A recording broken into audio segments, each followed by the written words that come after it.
Alright everybody, Seabass here. It's been a long time coming. This will be my kind of impromptu piece of power tutorial. This will be pretty much everything you need to know or want to know about piece of power in Link's Awakening DX. The main reason for doing this is for the any percent no save and quit, no wrong warp, no out of bounds. That is the main category that uses this, primarily because you don't use save and quits.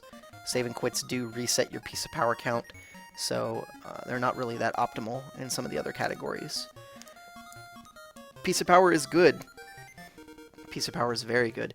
Piece of power makes you move faster in Link's Awakening, which is really good in a speedrun. You want to go fast. Looking at the exact numbers in terms of movement speed, walking normally you move at a speed of 16. Walking with piece of power you move it at 20. Diagonal walking, you know, moving up left, up right, etc. Without piece of power you move at a speed of 12. With it you move at a speed of 15. You also deal more damage to enemies, so it's easier to kill certain enemies with piece of power than without piece of power. So having piece of power really helps. I guess I'll quickly just go through what piece of power is and kind of like how it drops before I walk through my tutorial of like the route that I use. Again, this is going to be aimed more at, I want to say, advanced runners of Link's Awakening.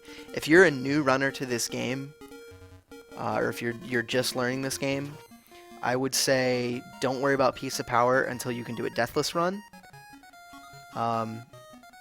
Or, you know, you can do a run without getting really close to dying a lot. When you get hit in certain dungeons or certain areas with piece of power, you can lose it. Also, dying resets your count.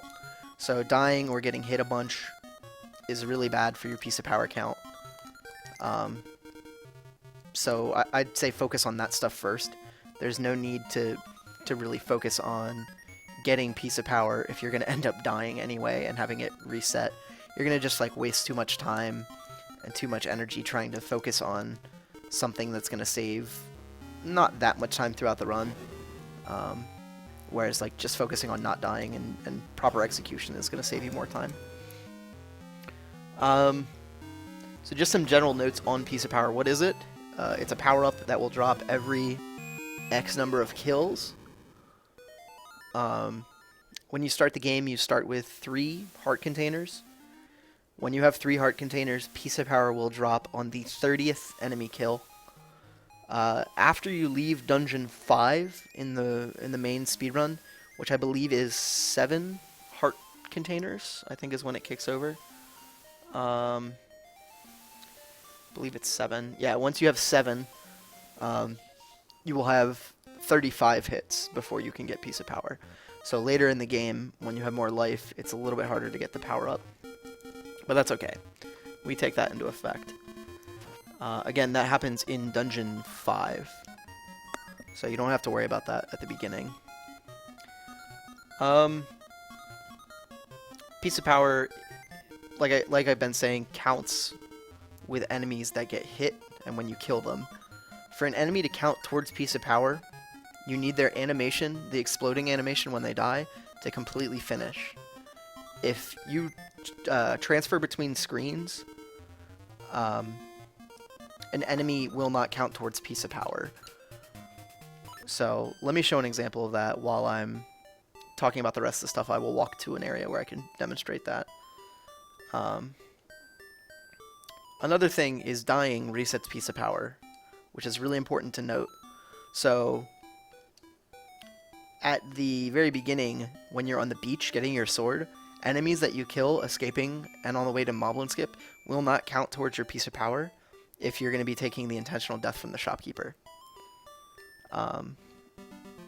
So there is a hex code in a debugger that you can actually look at. I have it displayed on screen that we can go through and count it. So if I were to kill this Octorok, I knocked him into a hole. I didn't actually kill that Octorok, so he will not count towards my piece of power. This guy, however, if I slash him, see how he explodes? The count goes up by 1. So, the first Octorok that I hit into this pit, knocking enemies into pits do not count for piece of power. You have to actually physically kill them. Other enemies like that can be these ones here. That guy would count, but like this guy, if you were to knock him into that pit, he would not count. These guys all count. And as you see this exploding animation, if you see an item drop from an enemy, a rupee or an arrow or a bomb or a heart, you know that their exploding animation has finished. Those items will not drop unless the animation is completely finished. So if you're like transferring screens really quick and you're like, shoot, did I kill that guy? If you see an item drop, you know you're good. So let me demonstrate what I mean about the count not incrementing if you don't kill them, or if their animation doesn't go through. Right now the count's at 5. So we're going to transfer screens, we're going to come back, we're going to hit this guy, and before he died, before his animation finished, I transferred screens. So I went left. If you see, the count right now is at 5. I can go and do that all day, but if I go back into that screen, the guy's still alive. So we can hit him. As long as he's not dead yet, he will respawn, which is how the game knows whether to respawn him or not, is if that animation finishes. So there's a lot of time it takes. You have to wait for that exploding animation to finish before it actually counts towards piece of power. So that last one I took a little too long. The exploding finished, so that started to count. This guy, again, knocking enemies into pits does not count. If you were to go off screen and come back, that guy should be still there.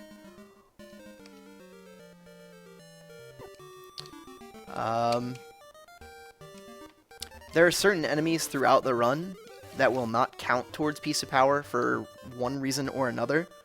I will talk about those kind of as I get to them.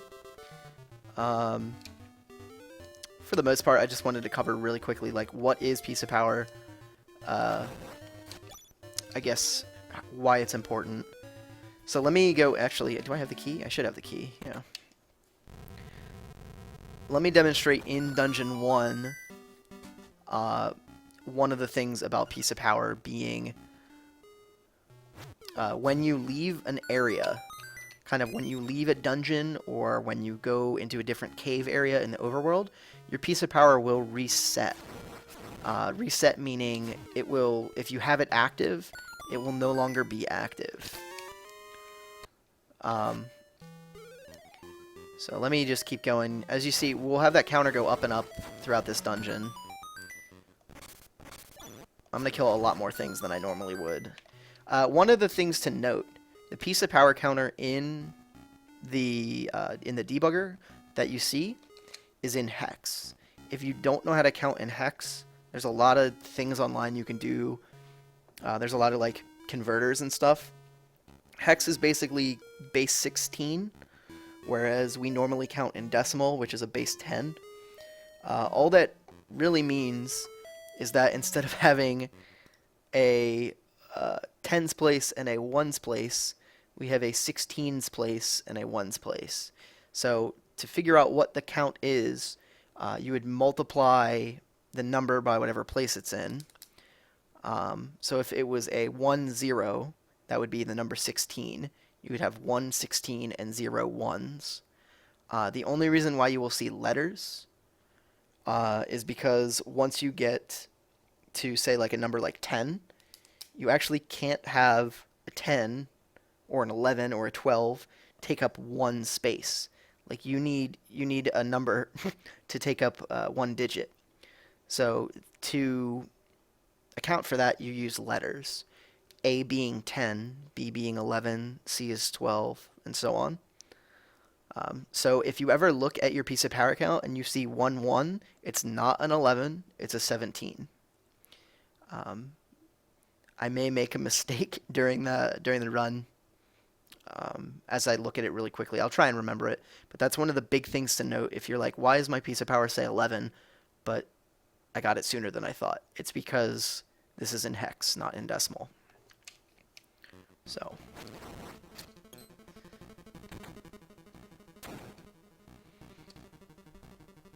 Don't worry about the extra count right now. I will explain that later. After I reset this dungeon to get my count back to where I want it, I'll show you guys what that means and what that's all about.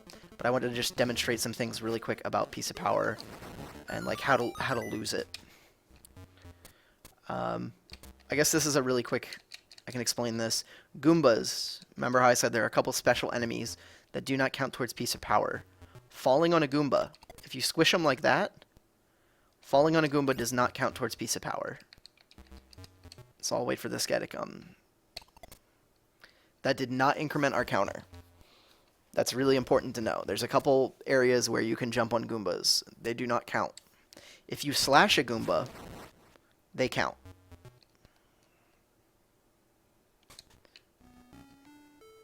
Same thing applies with Cheeps in Dungeon 5. I don't have the bow and arrow. Whoops.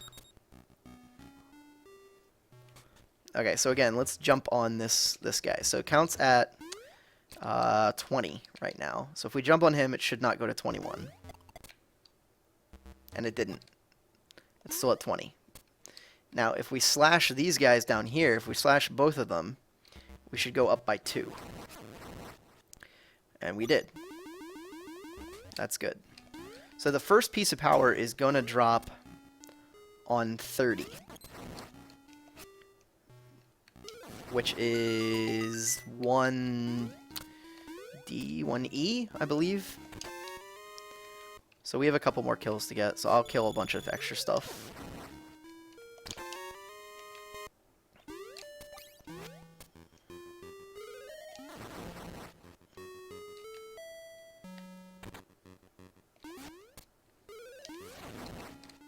Okay, so we're at 1D, which, if my quick hex is correct, is 29, I believe. A is 10, B is 11, C is 12, D is 13. 13 plus 16 is 29. So we're at 29 in our count.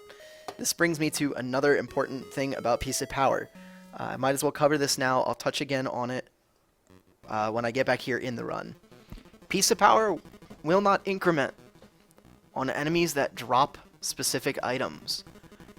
Enemies that drop keys, in terms of like dungeon keys, or items like the Dungeon 5 mini-boss drops a hook shot.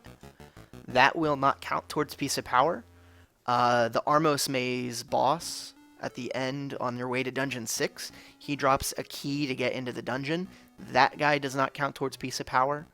The Landmola fight to get the key for Dungeon 4, that will not count towards piece of power.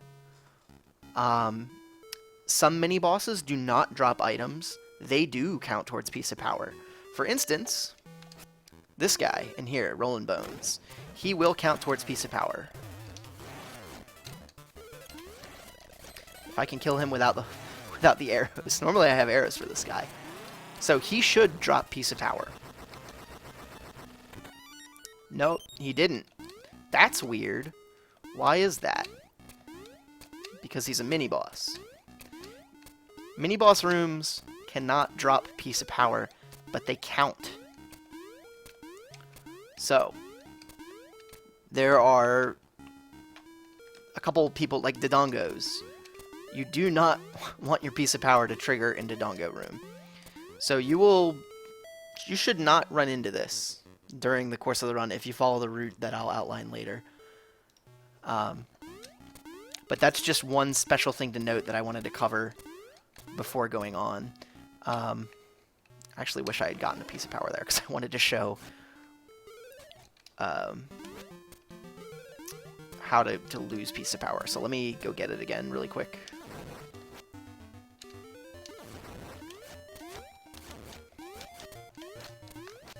If I could just hit Octoroks. Again, I'm waiting a split second for them to die. Okay, this is another important thing. I don't know if you noticed it, but this is a Guardian Acorn. Guardian Acorns are the devil. Guardian Acorns do not... they are another power-up similar to Piece of Power. If you get a Guardian Acorn, you cancel out the ability to drop a Piece of Power. So if I were to pick this up, and I were to then kill a bunch of enemies, Piece of Power would not drop. So let me make a save state really quick, and then let me show you that. So right now the count's at 5. We're going to go kill a bunch of stuff. Again, we don't want to knock things into pits. Knocking them into pits doesn't count. Again, we're also waiting for death animations, because if we were to not wait for the death animations, it would not count towards Piece of Power.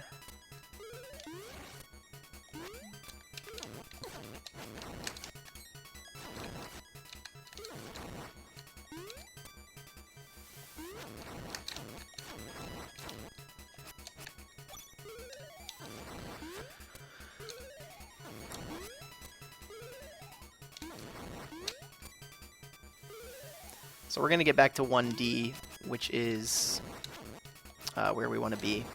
So in theory, when we're at 1D, the next enemy we kill should be a Piece of Power drop. So once we kill this crab, we should be ready to get Piece of Power on our next drop. So you're in your dungeon, you've got your 29 kills, you're ready to go.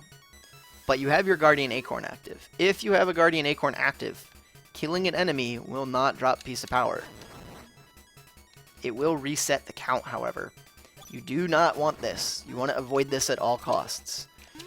Killing a ton of enemies and then getting a Guardian Acorn is a really, really bad way to ruin your Piece of Power count. So try and avoid that whenever possible. Guardian Acorns are similar to Piece of Power in that you can lose them when you change areas. So for instance, going into a dungeon or like a house or something, will cancel them. So now I no longer have Guardian Acorn active. Let me farm really quick on this guy to get back up. Fun fact on this guy, every 16 things that he throws, he will throw a bomb at you, which is really cool.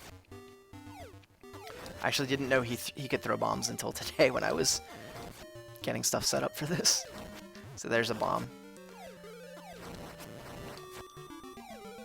Okay, so now the acorns are dropping.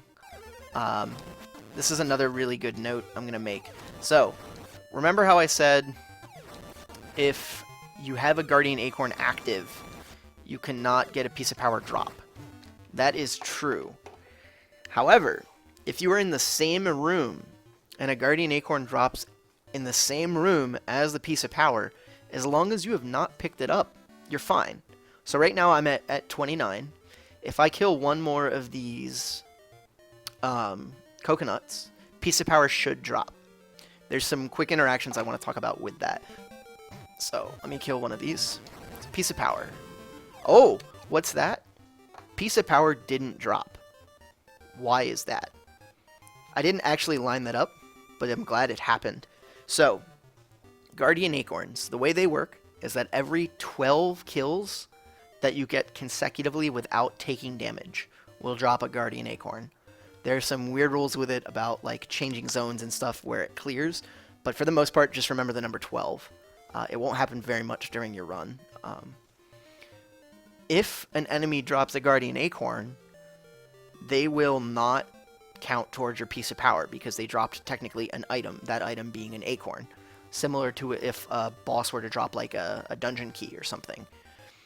So on that coconut that we killed, that also happened to be the 12th kill consecutively without damage for an acorn drop. Seeing as how that dropped an acorn, it's not going to count towards Piece of Power. So it doesn't cancel out the Piece of Power, which is why the count still is at 29. If we were to pick up those acorns, that would be bad. So, if we kill one more, Piece of Power should drop. I'm going to make a save state really quick here. If I were to pick up say in some dungeons you can have Piece of Power and a Guardian Acorn drop in the same room, like this. It can happen. If you pick up the Guardian Acorn, don't panic. If you're in the same room and the Piece of Power has dropped, you can pick up the Piece of Power, and the Piece of Power will become active. So now we should have Piece of Power, so that we should do crazy damage. The fact that those enemies went shooting and like rocketing across the screen lets me know that that's cool. And we also are walking faster. That's another way you can tell you have Piece of Power. So let's reload that state. Now, what happens if I were to do it the other way around? What if I grab the Piece of Power first, and then I grab the Acorn? Well, we don't have our Piece of Power. Now we have the Guardian Acorn active, which is not what we want. We want Piece of Power, we don't want Acorns. So, if you're ever in a scenario where there's two in the same room, if you accidentally pick up the Acorn, it's okay. Just make sure to go and pick up this before you change screens, and it'll stay active. Now, if I were to pick up another Acorn, Acorn should be active. So, that's a quick thing to remember. How to lose Acorn. So say you are throughout your dungeon and you get the Acorn. I believe it's 2 hearts full of damage will cancel out an Acorn, or leaving an area such as a dungeon.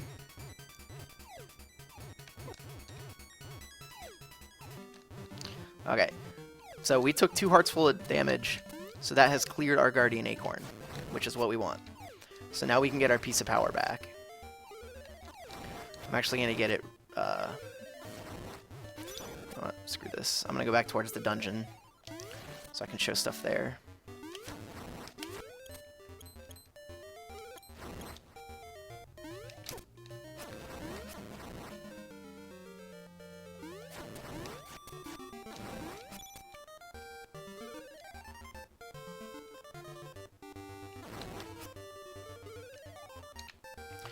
Another one of the things about Piece of Power that you want to do is you want to get Piece of Power in the dungeons. The reason for this is that if you get it in the overworld, when you go into a dungeon, your Piece of Power will clear. It'll reset as soon as you change areas or zones. So getting Piece of Power in the overworld and then walking into a dungeon will make sure that you don't have your Piece of Power anymore.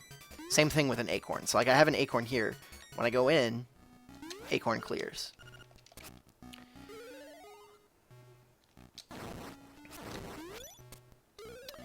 I can't go into that room. There's too many enemies. This should put us right where we want. Okay. So the next enemy I kill should drop Piece of Power. Cool. It did. That's what we want. Again, Piece of Power makes you move fast. It's really good. Makes you kill things faster. That's really good. How can you lose Piece of Power? You can lose Piece of Power. Let me make a save state. You can lose Piece of Power by taking a certain amount of damage, as well as leaving an area. So if I were to walk out of this dungeon, Piece of Power is gone. If I were to take 2 hearts full of damage, so that's 1. There you go. That will reset Piece of Power as well. You don't want to get hit when you have Piece of Power. Getting hit too much will make you lose it. Falling in things like pits or falling on spikes, I don't believe count towards that. So like you can take a bunch of damage by falling in pits, and you will not lose your Piece of Power. If you die, watch the count here. When you die, your Piece of Power resets back to 0. That's really important too. This is why getting a deathless run first is more important than focusing on Piece of Power. Because if you can't do a run without dying, there's no point in worrying about Piece of Power, because you're going to lose it. Let me think what else I want to talk about before I get into the actual run. Enemies that drop heart containers do not count towards Piece of Power. So dungeon bosses do not count. There's a special exception to this in the Dungeon 6 boss. I'll cover that when I get to Dungeon 6. That one's actually really bizarre, and I'll have to show you guys that in a little bit more detail. But for the most part, your dungeon bosses will not count towards piece of power. So let me reset and load back up. Actually, you know what I can do? Let me go steal from the shopkeep. Let me pretend like I've got an actual run going, and I will demonstrate the route that I take. If along the way, if you guys have any questions in chat, feel free to ask me. I'll relay that information so that it'll be in the VOD and in the recording, and I'll try and answer it the best I can.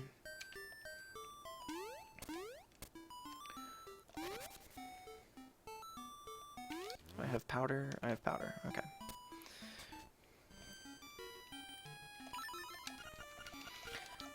So again, dying resets piece of power.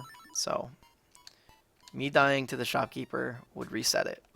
So I'm actually going to go back in now that I have the bow and arrow to reset my piece of power.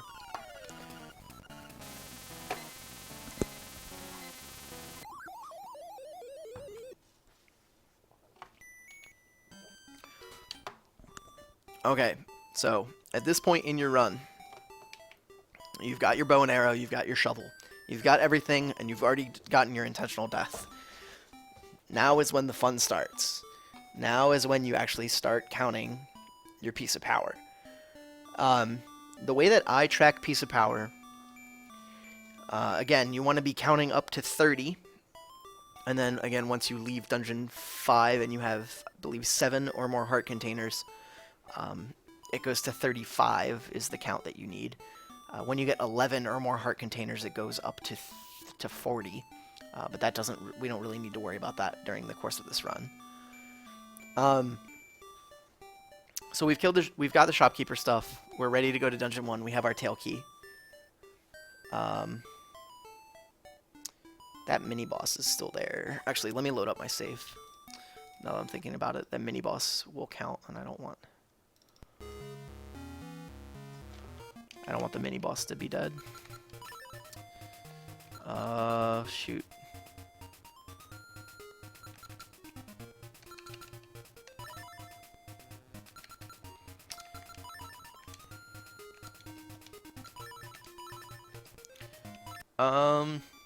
Okay. We'll have to audible it. The fact that I've killed some of the stuff in the Dungeon 1 will change my power, but I can deal with that. So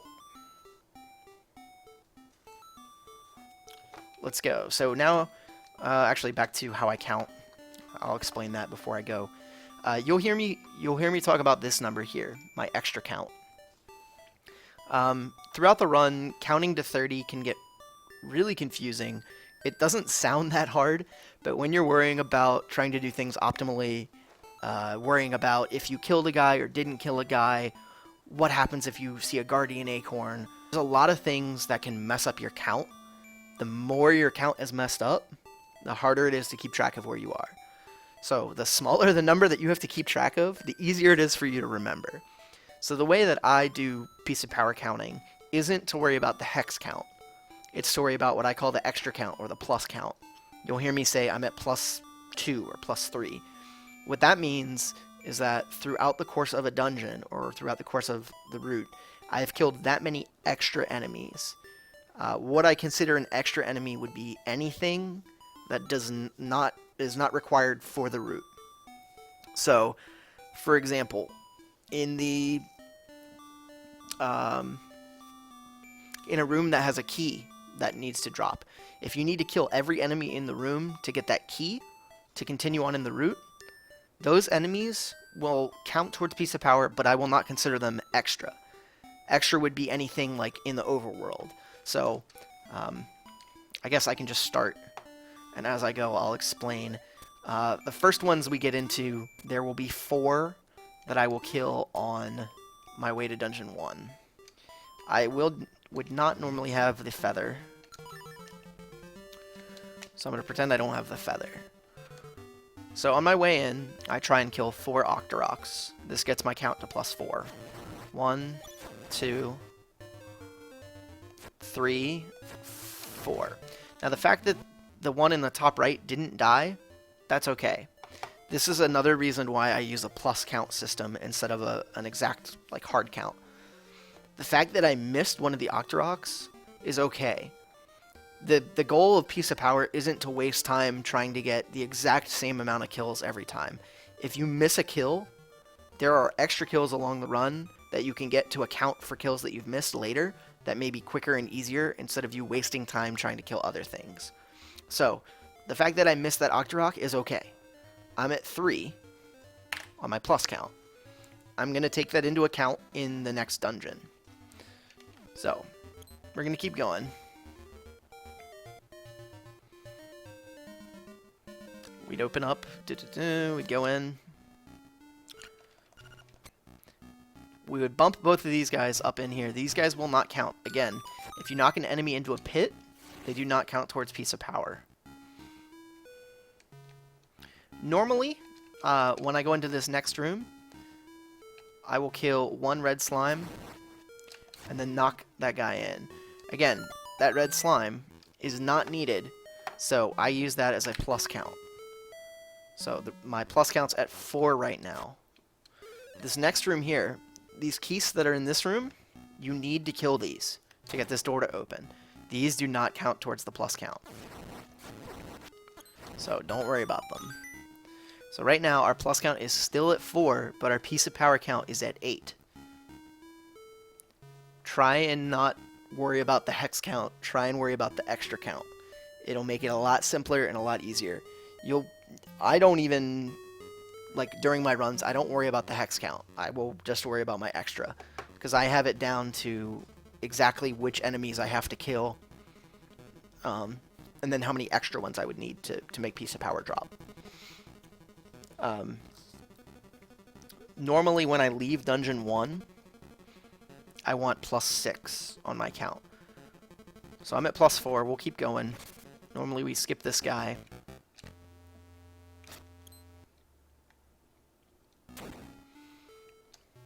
The reason, again, why plus isn't, using the plus system is good is, say one of these red slimes is going to jump on you. One of the red Zols.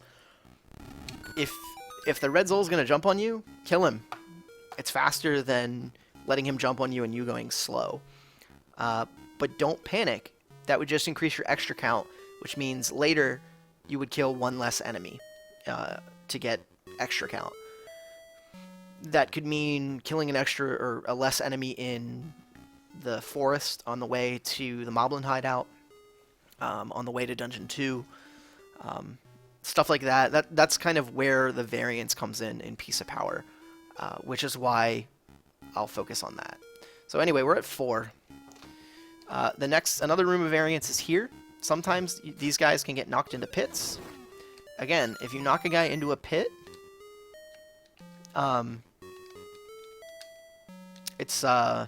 it doesn't count towards Piece of Power. I am pretty sure that I count those guys towards the extra count, because in theory you can knock them both into a pit. So right now we're at +5. Do sparks count when you boomerang them? That's a question from chat. I actually don't know the answer, because in 100% when you get the boomerang, you're going to be saving and quitting. Saving and quitting cancels out your Piece of Power count. So it won't, I mean, it won't really matter. I don't know why I'm going to get the feather. I already have the feather. So you'd go get your feather. You come back up.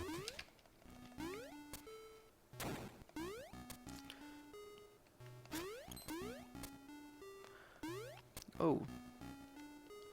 We'd open that chest. Again, we don't really kill that many things.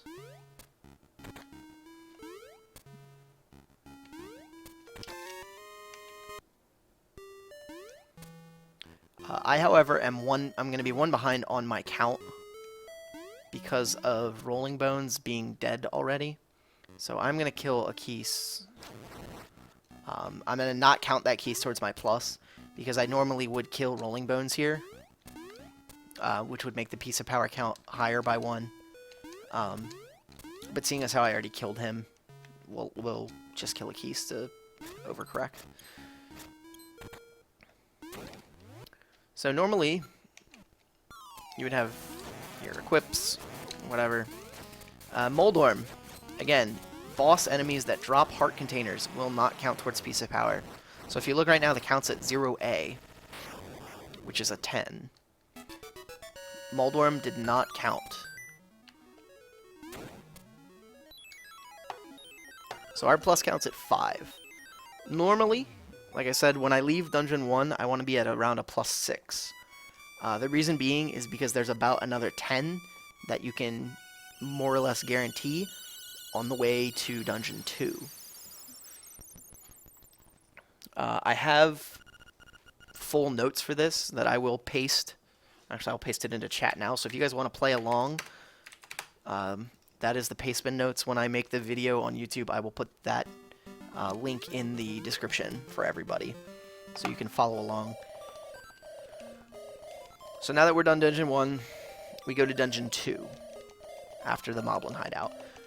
Again, important thing that we want to note is that going into Dungeon 2, we want to be plus 16 on our count. Earlier, when I was going into Dungeon 1, I missed one of the Octoroks.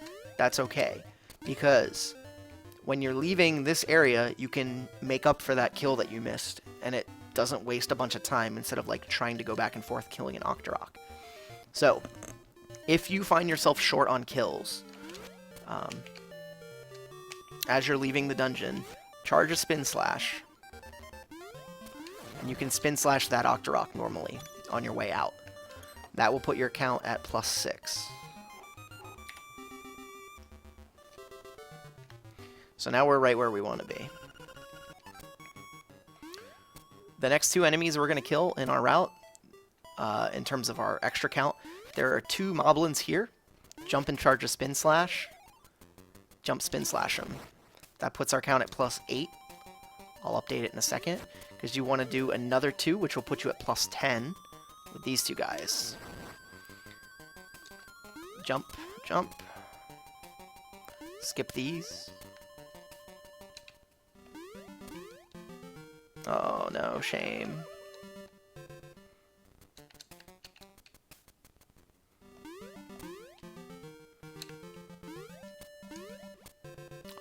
So normally I go into the Moblin Cave at a plus 10. Okay. So in the Moblin Cave, all of these enemies are required to go to the next room, so I do not count these towards the plus. Oh, maybe a triple.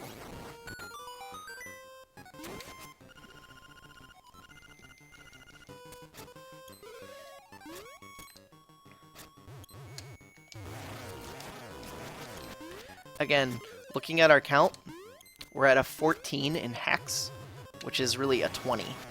So our piece of power count is at 20 right now. Should go up to 21 here. Again, that mini-boss did not drop anything of importance, like a key or an item, so he does count towards piece of power.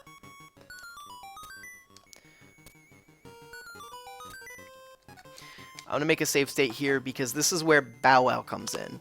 So, Bow Wow is one of the reasons why I use the plus counting system. Bow Wow can really fuck up your piece of power. If he eats too many things before Dungeon 2, your piece of power route's basically dead. You'll get it outside of Dungeon 2 if he eats, I believe, 1 extra thing. But there's ways to account for it in terms of killing less things yourself. So I'll make a save state here, and I'll see if I can get Bow Wow to do what I'm talking about. So I want to be at a plus 16 going into Dungeon 2. I normally will skip these guys, charge a Spin Slash, hit these 3. Okay, I'm glad that happened. So normally that counts as 3 in my plus count. Red Zols, the red slime guys, if you kill them in one swing with piece of power or with a Spin Slash or the hook shot, they count as 1 kill on piece of power. If you hit them with a sword and they split into 2, killing the 2 smaller guys will count as 2 on your piece of power count. So there are a couple places where we will kill those red Zols, the red slime guys, where we don't want them to break into 2. because it'll increase our count by an extra. The main reason to be afraid of that is in Dungeon 4 when you get the flippers. The reason why I like the plus system is because of Guardian Acorns and Bow Wow. Those can both fuck you up on your count. So my count was at 10, leaving the Moblin hideout. I normally want to be at a 13, right about here. Since one of those enemies dropped a Guardian Acorn, it did not count towards our piece of power. So our count is at a 12. One cool thing to note about Guardian Acorns. In your plus count, if an enemy is an extra and kills it, that's fine. You just don't worry about it. So like the fact that these guys were extra kills, and one of them dropped an acorn, that's okay. I'm at a 12. If you're in a dungeon and one of your guaranteed kills, or like something that you need to kill, so like say one of the Moblins in the Moblin hideout, say one of those drop an acorn, that's when I'll subtract one from my plus count, because guaranteed kills are not accounted for in this, in my extra count. But if an acorn drops on something that you're expecting to kill, you're going to need to make up for it with an extra kill. So instead of being like, oh, instead of a 16, I need a 17, I just subtract 1. Since these guys were extra, we don't have to do that. So we're still at 12. It doesn't make it might sound confusing, but once you do it a couple times,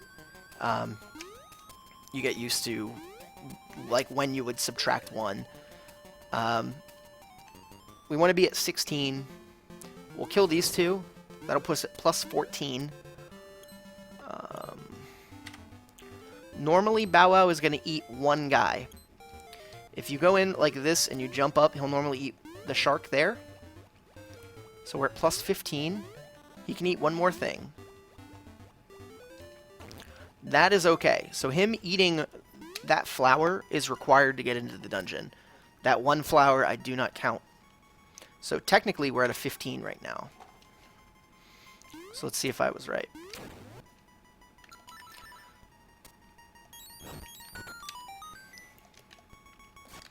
So normally you want your piece of power to drop here on these Stalfos. It didn't. Cool. We're at 1D. 1D is a 29 in piece of power count. So this guy here would normally be your first +1 of this dungeon. But because we hadn't had piece of power on the right count, he dropped it 1 room late. That's okay. If he drops 1 room late, you still have to make up, you can just make up extra kills along the way. That's why I like using the plus system. So normally he would be a +1. The fact that he dropped piece of power resets us back, so now our count is at +0, and we'll start counting from here. So again, going into Dungeon 2, you want to be at a +16. Going into Dungeon 3, you want to be at a +8. Bow Wow eats a lot of things in between Dungeons 2 and 3, so don't go too crazy killing things in Dungeon 2. I'll show you the ones that I normally kill along the way.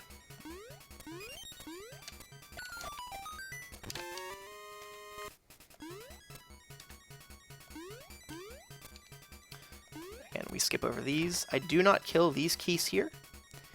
If you're low on piece of power... Ooh, I don't want to get hit there.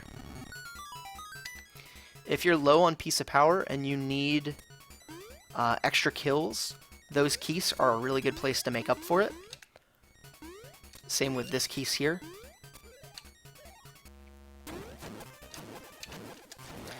Piece of power is really good in Dungeon 2 before you get to the mini-boss, because you don't need to use arrows then. If you're short, you can kill one of these keys in here. Same with these. Normally I skip all these. This is normally the first extra kill I'll get. So, I'll kill him.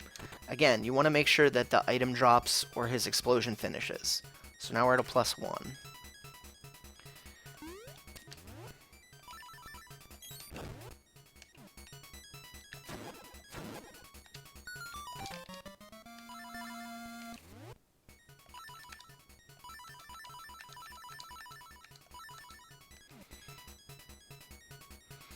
The next one I'll kill is there's a Keese along this path here. I'll normally kill that for my +2. Again, wait for the explosion. So, we're at a +2. This room is cool to note. I'm actually going to go back up here and make a save state. Pole's Voice, the little bunny rabbits, they do not count towards Piece of Power. They're one of the special enemies that don't count. Along with Wizrobes, like in Dungeon 6. The green bouncing bombs, which we'll see in Dungeon 3. Some tiles, which we'll see in Dungeon 6. And then enemies that you jump on, so like the Goombas and the Cheep Cheeps in the Underworld sections. As a runner, there was a question in chat of what point do I recommend someone trying to start learning Piece of Power? I would say prioritize Deathless. If you can't do a run Deathless, don't worry about Piece of Power. Because dying is going to mess your count all up anyway, and you're going to spend more time trying to figure it out. So I'd say worry about a Deathless first. Normally about a 125 is normally when I would say start worrying about it. And you don't need to get it in all the dungeons. At least starting to learn it is good. You don't have to get it at all the places I get it.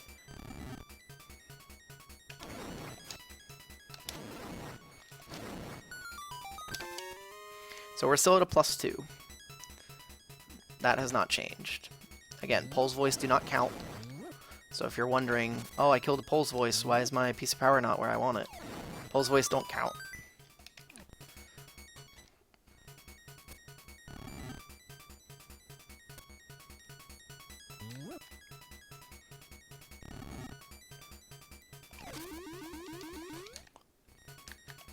Whoops, forgot how to jump. Oh, wow, I'm bad. I'm gonna do it the slow way.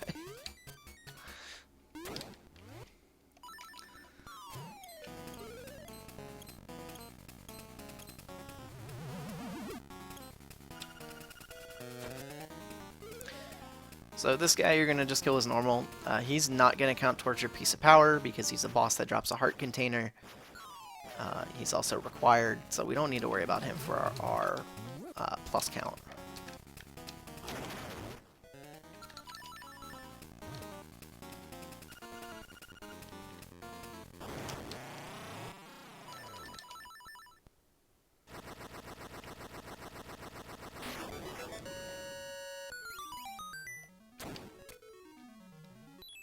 I almost split.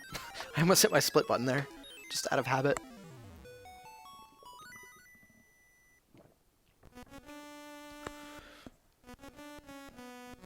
So normally leaving Dungeon 2, I'm about at a +2. Sometimes I can be at a +3. That's okay. The later dungeons, or rather this actually starting now, is when variance really starts to creep in because of Bow Wow. So I want to have a +8 going into Dungeon 3. Bow Wow, I'd say on average eats about 5 things on your way to the villa. Again, if something drops an acorn, don't count it. So let's escape here, and let's see how Bow Wow does. We'll count together. I won't update the count as I go, because the longer I wait on a screen, the more chance Bow Wow has to eat something. So I'll go to normal speed that I'd be going at. So, that was supposed to be 1, but it was an acorn. Acorn didn't count. Bow Wow ate this fish. As soon as you hear the sound cue of Bow Wow eating an enemy, that like a munching sound, that's how you know that it counted. Since Bow Wow doesn't make an enemy explode, if he eats an enemy, it will count. That's useful for things like those sharks. Also, these green cucumber-looking dudes. So that would be +4. So we're at +4 right now. Sometimes he can eat those. So I'll pause here to update. So we're at a 4. 5. He normally does not eat that guy. He'll normally eat this guy here for a 6. He'll try and eat that guy for a 7. If you go really early on this screen, in the corner, he will eat the guy down here. I don't really want him to do that, but I'll demonstrate anyway. Make a save state here. So that would be plus 7. Actually, you know what? Let me do it in case he goes over, so I can demonstrate how to go, what to do in case he goes over. Because there's a spot where I force an acorn drop in 3, if he's not. So we're at a plus 7 right now. That was going to normally eat this guy. That'll be an 8. Sometimes he'll eat this guy. So now we're at a 9. So plus 9 is not where we want to be. We want to be at plus 8 going into Dungeon 3. But that's okay. We can fix that. Normally, there's a room in Dungeon 3 where if you don't take any damage, you can force an acorn drop. So normally I will force myself to take damage in the conveyor belt room in Dungeon 3. This cancels out the fact that you get an acorn, which is essentially adding 1 to your piece of power. So by not worrying about that, I'm going to let my count basically -1. So I'm at plus 9 right now. By getting an acorn on a guaranteed enemy that I would otherwise be expecting to get a kill from, that'll go down to plus 8. So let me demonstrate that. Again, this is why Bow Wow sucks, is because Bow Wow can just go on a feeding frenzy and eat a million things. So I'm going to make a state right here before Dungeon 3.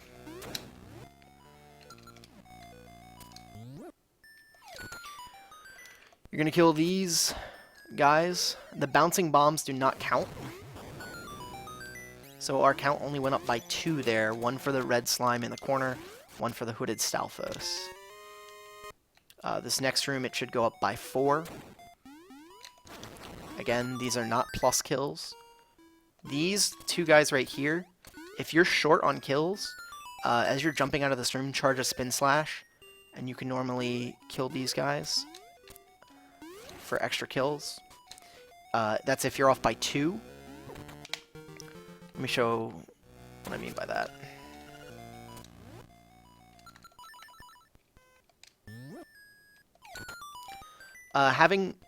Chat asked, would having a root considering Bow Wow all the way be bad for piece of power? Not necessarily. Again, that's why I really like using this plus system. If you know what your plus is and what it's supposed to be, you can account for Bow Wow killing stuff. You can just, like, kill less enemies extra. So, I'm going to make a save state here. So, say you're down 3 kills. Say you're only at a plus 5 right now. So, say Bow Wow didn't eat anything. That's okay. This is where the extra count comes in handy. So, there's 3 kills you can normally get in this dungeon extra that don't really waste time. The first one would be after you kill these, charge a spin slash. These 2 guys, that counts as 2. And there's also a Keese in this room here. As soon as you go in, jump slash. And you can kill him. He'll count as your extra, your third. So if you're down by 2, kill these Stalfos. If you're down by 1, just kill the Keese. If you're down by 3, kill both of them. I took damage. I didn't want to take damage. Again, I'm trying to force an acorn drop by not taking damage here. So I'm going to try and not get hit here in the conveyor belt room. Normally I would take damage here on purpose, to cancel out a potential acorn to put me right where I want to be. But since I'm at plus 8, or I'm at plus 9 and I want to be at plus 8, I want one of these guys to drop an acorn. Hopefully one of them will. Nope. Okay, that's bad. So my count's going to be 1 higher than it should be. That's okay. If you don't get your acorn drop, the reason why we worry about getting the pluses into a dungeon at a specific number is because in most of the dungeon there's a little bit of leeway. So we should get this 1 earlier now. Oh! Now look! Look what happened. I was saying before this room that we were going to basically be starting out at a plus 1. because our piece of power was going to drop one kill earlier because I didn't get my acorn drop. Here's my acorn drop. So that acorn drop, essentially, these red souls here are part of the guaranteed kills. So that essentially, getting an acorn there drops us to +8, which is right where we wanted to be. So our piece of power dropped in the perfect spot. Again, piece of power routes can be variable. There is no perfect piece of power route. This is just the one I use. This is the one I've gotten used to. There are changes you can do later in the run to get piece of power earlier or sooner, depending on what suits your playstyle. This is just the stuff I do. So once you learn how it works, you can start your own. So let's get our piece of power, which will reset us back to 0, which is good. Now that we have piece of power, we want to go, the next important number is that we want to be at a +13 by the time we go into Dungeon 5. That sounds like a lot, but it's really not.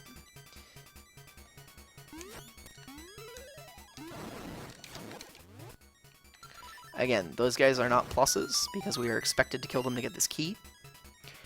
Dodongos are expected for 1 kill. If you happen to kill both of the Dodongos, add +1, because the second one you weren't supposed to kill. So right now we're still at a +0.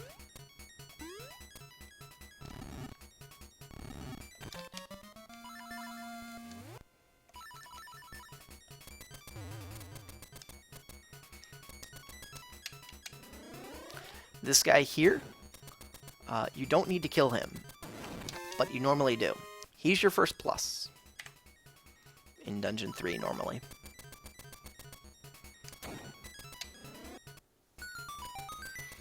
These guys here, these Stalfos in the next room, sometimes they account for a plus.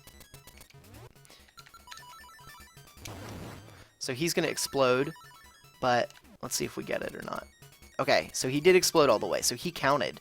The fact that he counted, he's a plus. So we're at +2 now. I normally kill these 2 Stalfos here, which will put us at a +4.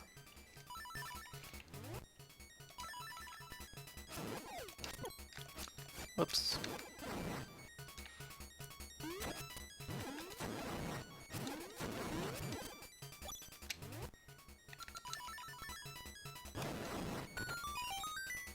Sometimes this guy can be a kill.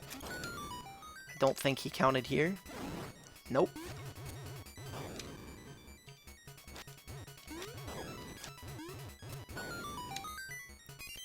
So if the guy is still alive, if you don't know if you killed that guy or not with your bomb arrow, the way to tell if he counted is if you go back into the room and he's still alive, which he is, he did not count towards your piece of power. So he did not count, so we're at a +4.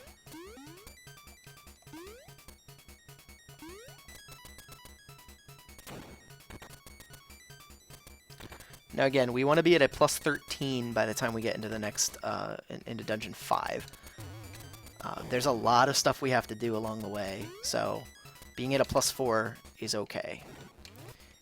These guys are not pluses because you have to kill them. Normally you kill these keys really quick with piece of power. They did not explode. If they don't explode, they don't count towards piece of power. Oh, I missed my text cancel. I'm a scrub.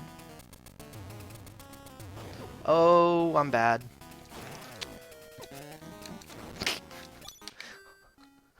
Well, I'm going to just do Dungeon 3 over again. I didn't want to get hit there. Shoot. I did not want to have a green slime drop. That was really bad. Okay, so I want to be at a +4. I can manipulate that. I'll just be extra careful.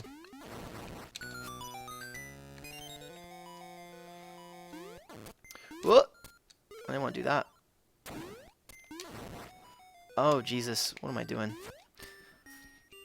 I should have made a save state right before the boss. Because of the keys. I wanted to show the keys off. Okay.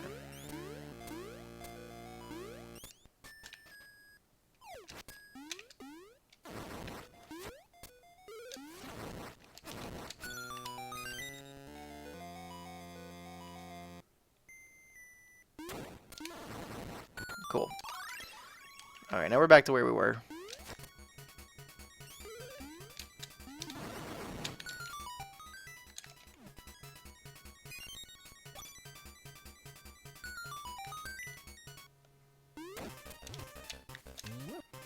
I don't want to waste bombs because I want this route to be as close as possible to like what a perfect run would be, so let me take a little bit of time in certain spots just to guarantee everything's good.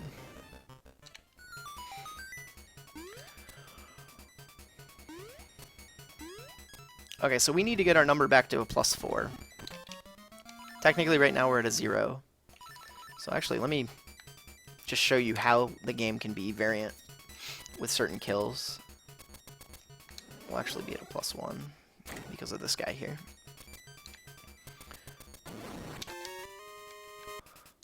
So that's +1.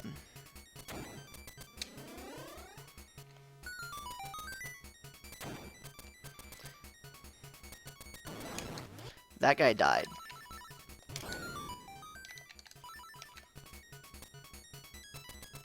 So we're at +2 right now.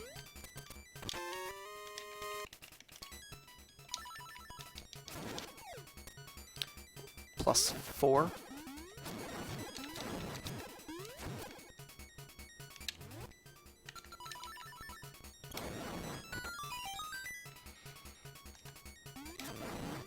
We're at a +5.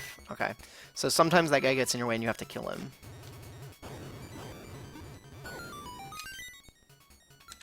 Again, if you don't know if he died or not, when you go back into the room, if he's still there, you didn't kill him.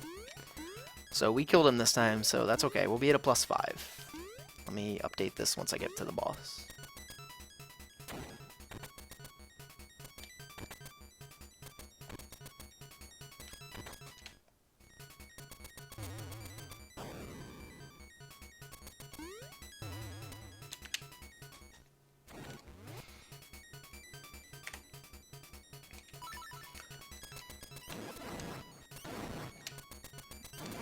Okay, I'm going to make a save state here. One of the things I wanted to talk about really quick was the keys here. If you have Piece of Power and you charge this room fast enough, the keys don't fully explode. If the keys don't fully explode, they don't count towards your Piece of Power. Normally, I don't have those keys dying in my route, because normally I have Piece of Power for this boss. Which is another reason why I wouldn't worry about Piece of Power until you're more or less advanced at the game. Why is this boss not dying? If you can't get through a dungeon without taking a lot of damage, then you're going to lose Piece of Power before you need it for certain spots, which makes certain enemies harder to kill, etc.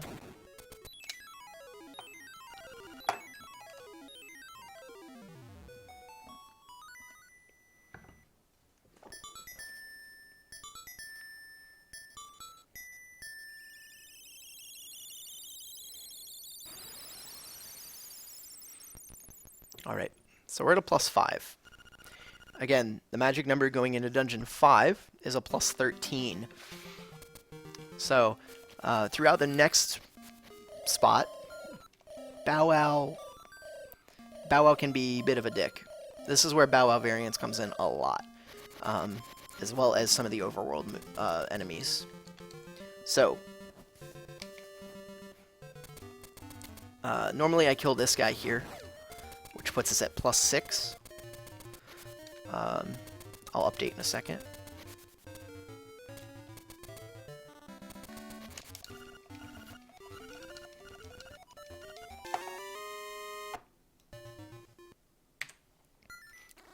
I got the sword spin. I think that means I get the boot stash too. Do I get the moonwalk? Do I get the moonwalk? I did. Nice.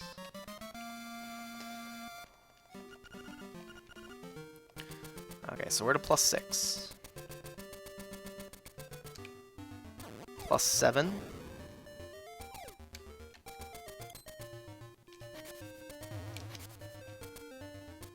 +8.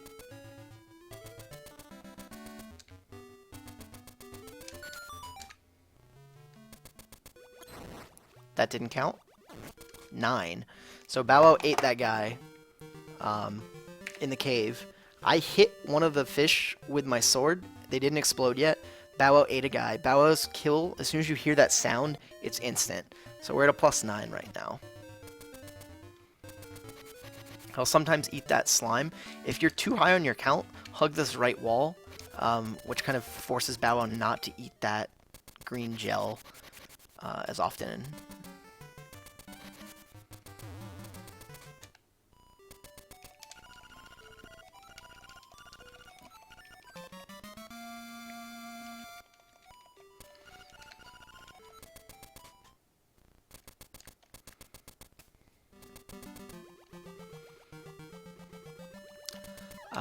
Going up to this next section of the game, there's not that many kills coming up until after Marin. So I'll just make note once more that Piece of Power is, I would say, is for more advanced players of the game. One of the main reasons is because of this. If you don't know how to do this zone right here without using your sword, using sword to kill all these guys just completely ruins your Piece of Power count. So if you can't do this without taking damage, don't worry about Piece of Power, because you're going to use your sword to get through here quicker.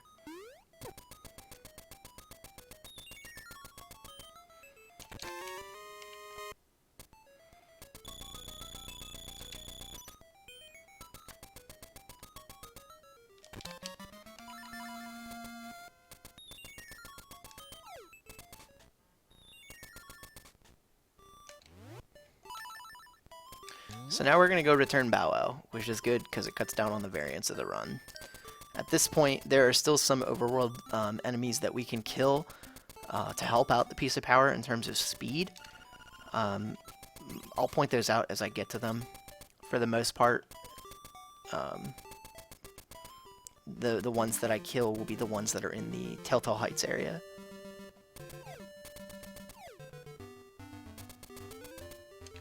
The mimics can be really helpful if you're behind in your count, yes. So that's another reason why I like the plus count. Because just knowing, oh, I'm at a +2, Bow Wow didn't eat a damn thing. You can kill extra mimics, or you can kill extra things in this overworld. Like you can pick up a bush and throw it in an Octorok, or pick up, or switch to your sword during a certain part. It's not as optimal, but there are a lot of things along the way that you can kill that don't waste too much time. I'll try and point most of those things out along the way. There are ones that I normally kill because of, again, my playstyle. There's certain ones that I think are easier to get and are quicker. But there are definitely ones along the way that you can kill if you want, which is why I like using the extra count. Because that's what these guys are. They're just extra kills. They're not required for any dungeon.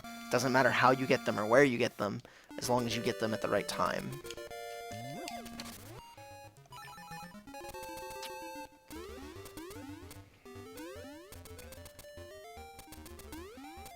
Yo, I never make that jump.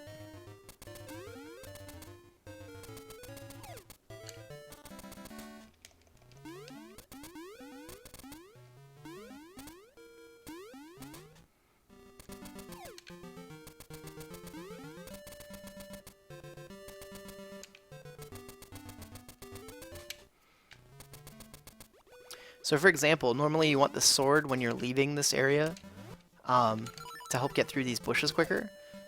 If you want, you can equip the sword a little bit earlier to help kill those sharks or to kill some of the enemies in the other spots. There's normally the levers or the levelers, I can't remember what they're called, in the desert here. I normally kill one of those along the way. You can kill more of them along the way. If you take a different line, I want to say you can kill 2 of them in one charge. I normally stick to the left, which makes it so I only kill one of them. So I'm going to go ahead and put myself at +10, because that's what I'll be when I kill the one I normally go for. Being about a +10 at this point is normally where I want to be. That accounts for 3 enemies. I normally give myself 2 enemies in Dungeon 4, and then 1 enemy outside of it. That way, in case I mess up a bomb arrow, in Dungeon 4, my count doesn't get too high. This guy does not count towards Piece of Power because he drops a key. So don't worry about him. They're sharks. I think they're sharks.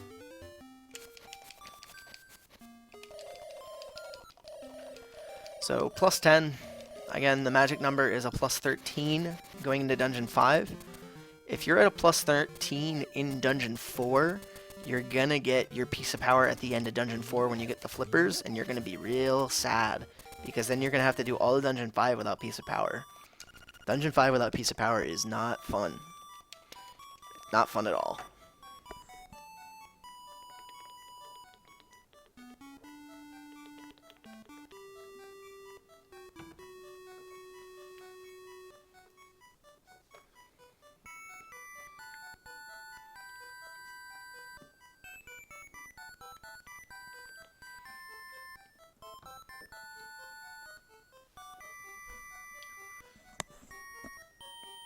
Once we get to the Mambo song, I'm going to take a quick, like, minute break. So just be warned about that. I'll be taking a break real quick after I get the Mambo, and I'll be right back. So now that we have our key, we're going to run up into the mountains. Tall Heights. There's a lot of really cool kills that you can get in Tall Heights. This is what started me thinking about this route, and being able to get Piece of Power in Dungeon 7, is because you go through Tall Heights so many times, and there's so many, for the most part, free kills that you can get without having to go really far out of your way. So, these guys right here, if they're really nice, you can sometimes, like, get them on the line when you're picking up the rocks, and you just throw a rock at them. So sometimes if you're behind, that's a good place to catch up on kills. Same with these guys here. Normally on your way back, when you pick this up, you can turn and throw it at that guy.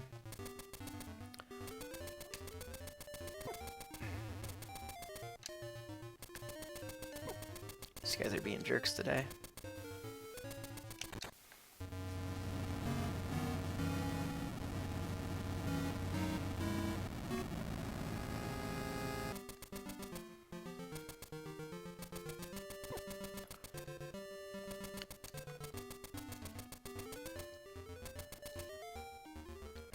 So yeah, so like here, normally you can go throw a rock at them to get a kill if you're behind.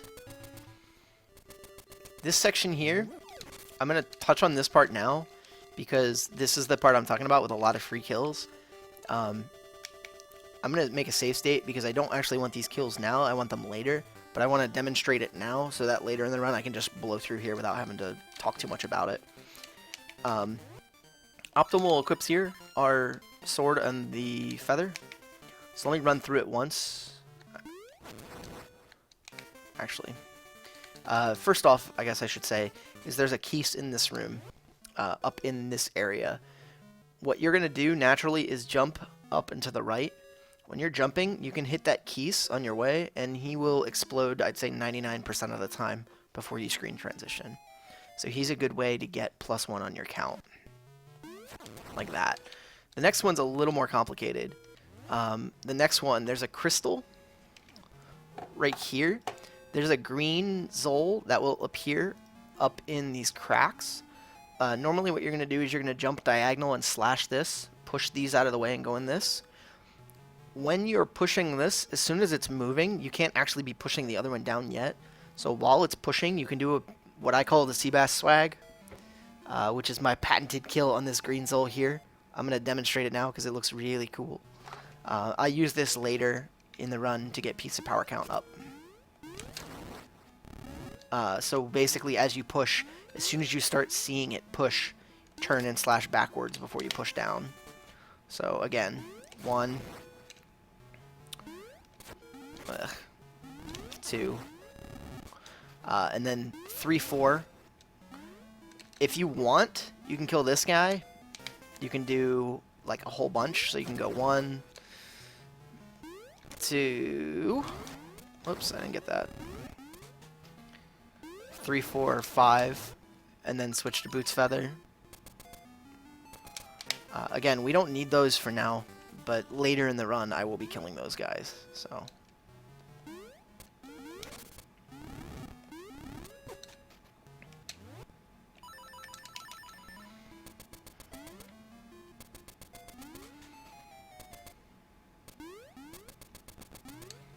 I think I had the pixel for obstacle skip and I messed it up. Oh well.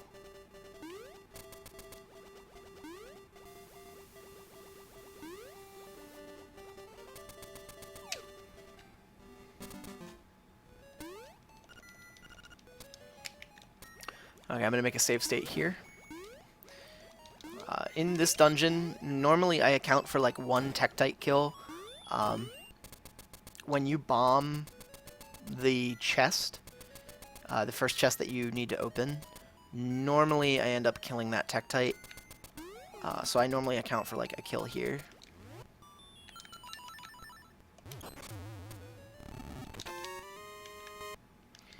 Also, I'm bad at this game, so I still bomb arrow this next room. Normally you get a Tektite kill here. So my count right now is at an 11. So I want to be at plus 13. What happens if you get here and you don't kill things? If you're good and you're a good gamer and you don't kill Tektites? Well, that's okay. You can sometimes kill one of these guys. That star takes 1 slash, which isn't too bad. But let's stay with plus 11. Let's say we are really low on our count.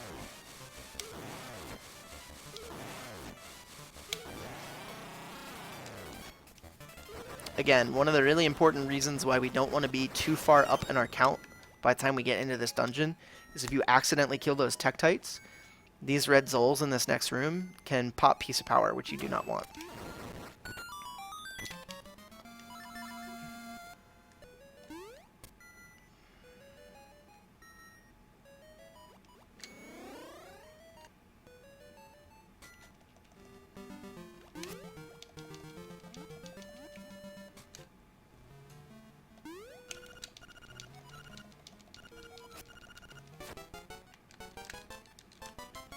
Alright, I'll be right back while Mambo sings.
Okay, so I'm back now.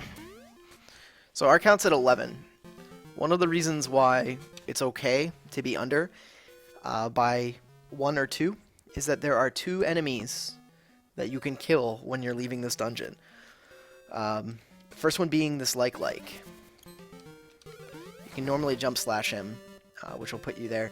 And as soon as you jump slash him, start charging your next sword slash up to kill that guy, that Tektite. So now we're at our 13.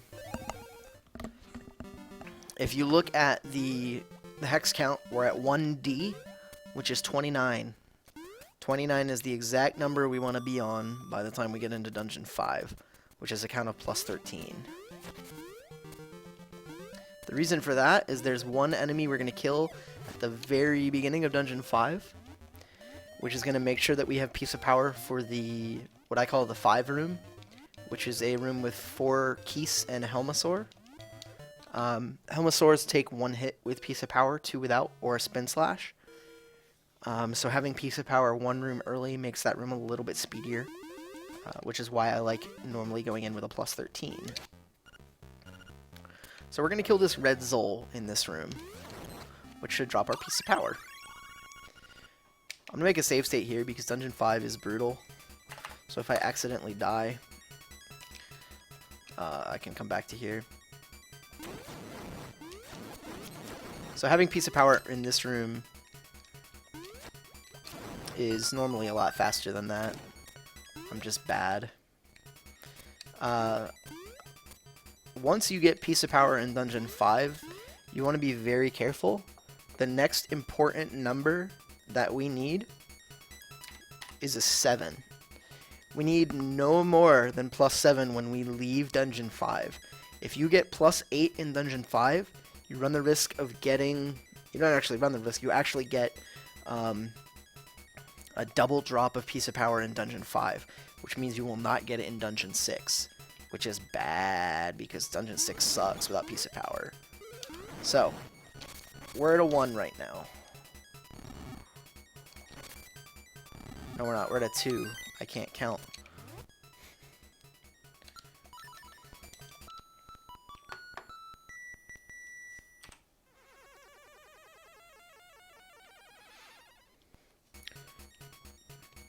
I'll point out along the way enemies that you can kill if you're behind on your count. Normally this guy here, you can jump slash that red Zol. These keys. Normally this guy's one I count on, so that's a 3 that we're at right now. So we're at a +3.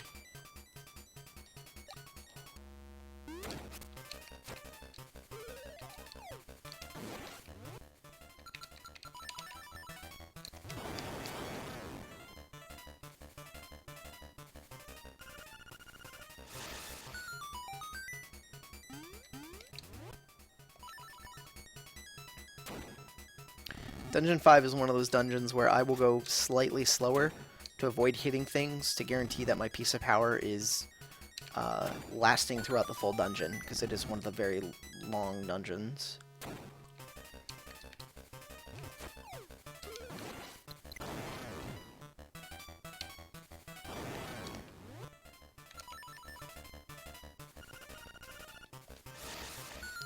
Normally you can keep your Piece of Power here. If as you push, you jump down.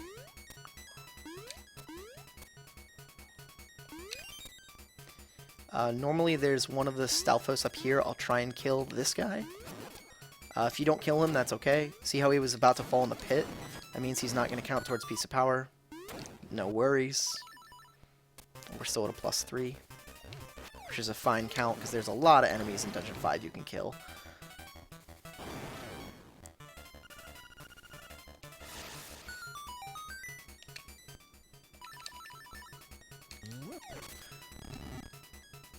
Normally I'll kill one of these Tektites. Normally I kill these two, but lately I've been working on damage boosting around them, which I'm really bad at.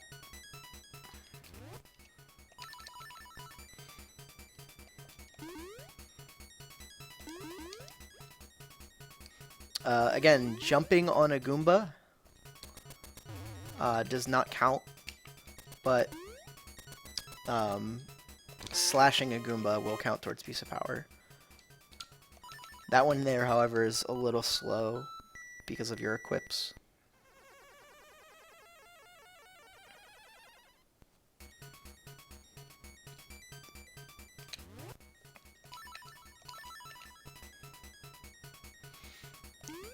There's another free kill you can get there.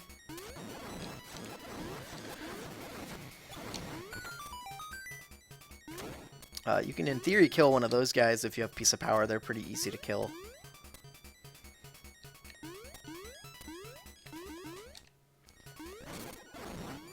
We're at +4 right now in our count. I'll update that in a second once I kill this guy.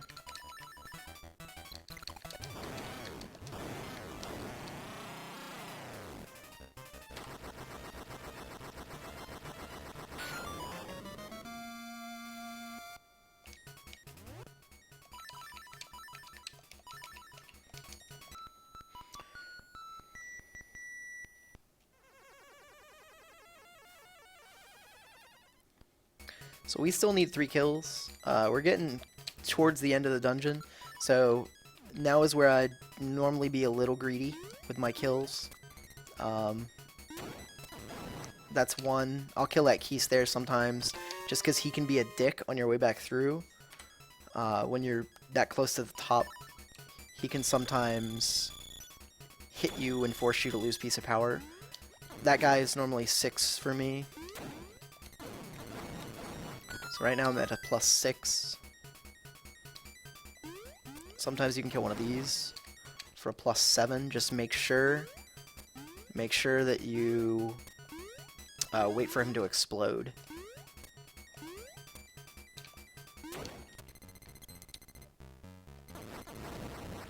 Okay, so being at 1D or 29 is exactly where you want to be going into this boss. Because if you're at 30, your piece of power will drop in that last room on the star, which means that you will not have piece of power for Dungeon 6, which is not good. So we're pretty much right where we want to be for our piece of power count. We're leaving Dungeon 5 at 29. Why is that important? Well, while I'm killing this boss, if you remember, when you get 7 heart containers, the amount of kills needed for piece of power goes up. The star things did count, yes. Star things do count towards piece of power. Wow, this is a bad wall snake. Oh no! I'm bad. Wow. Anyway, the important part is that, wow. When you leave this dungeon and when you get this last heart container, your kills required to get a piece of power will go up from 30 to 35. So right now we're at a 29 in our kill count. Right now, we are no longer 1 away. We are now 6 away, which is good. So, leaving Dungeon 5 with a 7 is where you want to be. Reset your count. The next number you want to shoot for is a 4, not a 6. Reason for this is it's going to drop piece of power in a very particular room in Dungeon 6, which is pretty helpful in terms of speed. My equips are going to be a little different. I'm going to kill 2 guys in the Armos maze. There's 2 Tektites, one on the way in, one on the way out, that you can kill with a rock. Those I normally use as 2. And then once I'm in Dungeon 6, there's a Moldorm and a Greenzoll that I'll kill for the other 2. One of the things I want to note here is that if you want, you can get piece of power in Dungeon 8 by killing a ton of stuff. It is possible. There's an enemy in Dungeon 8 that you can kill right at the start. The Vire in the first room of Dungeon 8 can drop piece of power, where if you're trying to root Dungeon 8 piece of power, that is in theory where you would want to get it, since it's the first room. It is really difficult. There's a lot of extra kills you have to get. You have to basically go crazy in Dungeon 6 and in your overworld, but it is doable. So I will show you that when I get to Dungeon 8, but my count will be way off, so I won't be actually getting it. Oh, I missed it.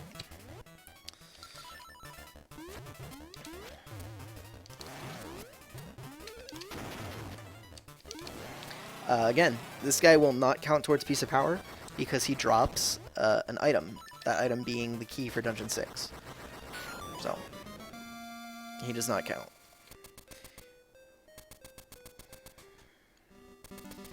On the way to Dungeon 6, I might as well say it now because Dungeon 6 has a ton of them. Wizrobes. Wizrobes do not count towards piece of power. I don't know why. They explode like normal enemies do. Most of the time you kill them with bombs. I could see if you push them into a pit that they don't count. But when you kill them with bombs and stuff, they don't count towards piece of power for some reason. I don't know why. It's just the way it is. So right now we're at a +2. I should have updated the counter.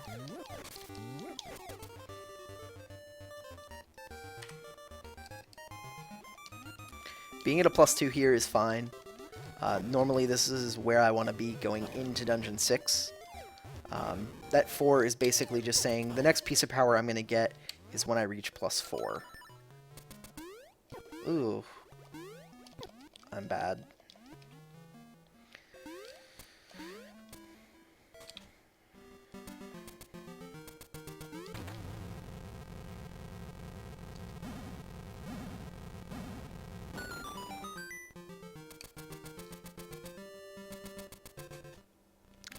So now that I'm in this dungeon, I normally will go 2 bomb arrows. The reason for that is there's a Moldorm here. When you transition screens, if you are buffering... Oops. If you're buffering an arrow, you normally can kill the Moldorm. If not, that's okay. So we're at a +3 right now. We're going to be at a +4 once we kill this Zol. So in the next room, our piece of power should drop. If you look at our hex count, we're at a 2-1, which is a 32 plus 1, which is a 33. So our piece of power should drop on our second enemy here, which it did. That's where you want it to drop. So now that we're here, we reset our extra count back to 0. The next number is really big. The next number is to get piece of power in Dungeon 7, which is what this route does. Again, you can get piece of power in Dungeon 8. You just have to kill a lot more things. We will be getting 24 kills extra over the course of Dungeon 6 and 8, and then the overworld. I'll point those out as I go, as well as extra ones that you can kill if you want. I'm gonna get the safety heart.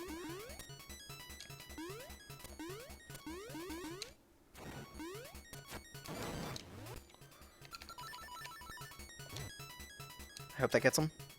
Ugh. Nice.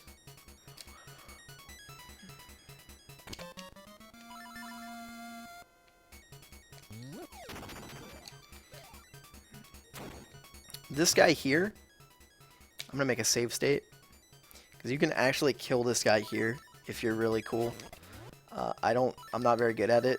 Zorlax is, but you can grab this wall here, and manipulate him up into that bomb by holding down right, and he'll mimic your movement.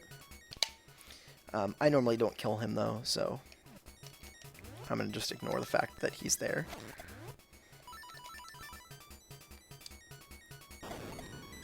Sometimes I'll kill this guy if I'm feeling angry. You don't have to. Normally I pick up that pot because it has a bomb in it, and bombs are cool. I normally will switch here and kill this guy. So he'll be my first extra kill, so I'm at a +1.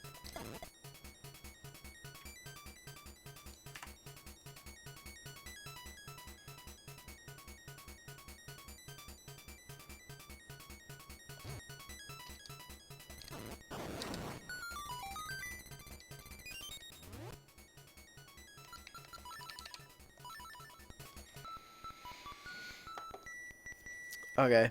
The next enemies that we're going to face are the tiles. The tiles in this dungeon are really weird. The tiles in the first couple rooms that you face them in do not count towards piece of power. The ones in the boss room can count towards piece of power. I'll explain that in greater detail when I get to the boss, but for now, all you need to know is that these do not count. I wish they did, but they do not. My theory behind that is their explosion animation is different than most enemies. I normally kill these two things. Oh god.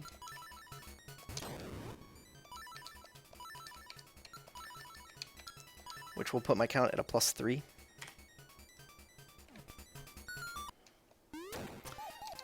Fun thing about this guy, I'm gonna do it while I'm killing him. Him and his ball both count towards piece of power. So if you look here, piece of power counts at a 5 or 3 right now. It'll go to a... Wait, was it at a 5 or was it 6? I couldn't see. But it will go up again when his ball dies. That's the point that I'm trying to make there. For some reason, his ball counts towards piece of power, but Wizrobes don't. Which doesn't make any sense.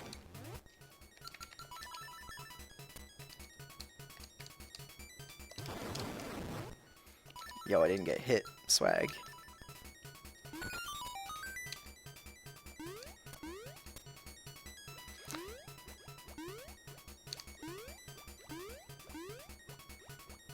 You can kill these Tektites if you want.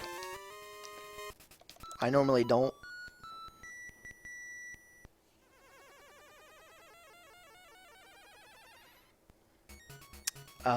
24 may seem like a really big number, but normally I'm over. Like, normally I'm, like, way closer without killing extra things in this dungeon. Because there's a lot of things I kill in Tall Heights, as well as, like, some RNG that you can get from moblins near rocks. If you get good moblins near rocks RNG, then you even have to kill less things. There are more freebie kills.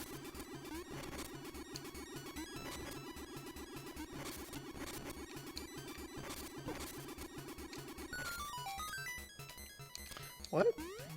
Ugh.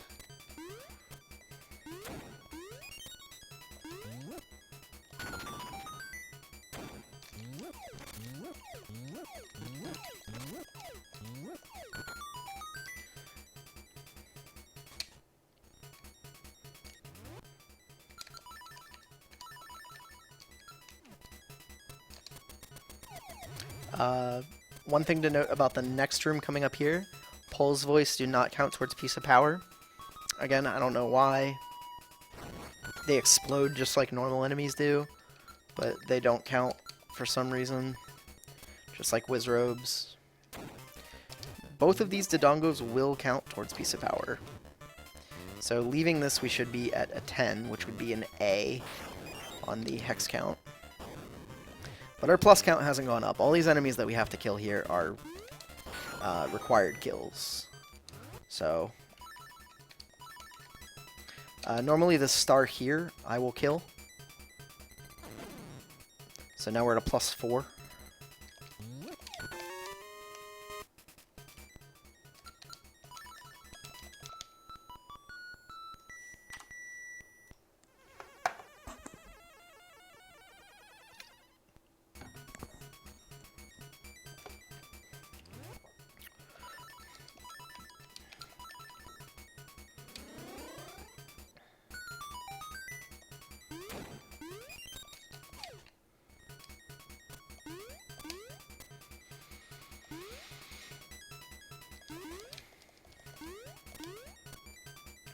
You can kill these guys with a sword to have them count. I normally do not.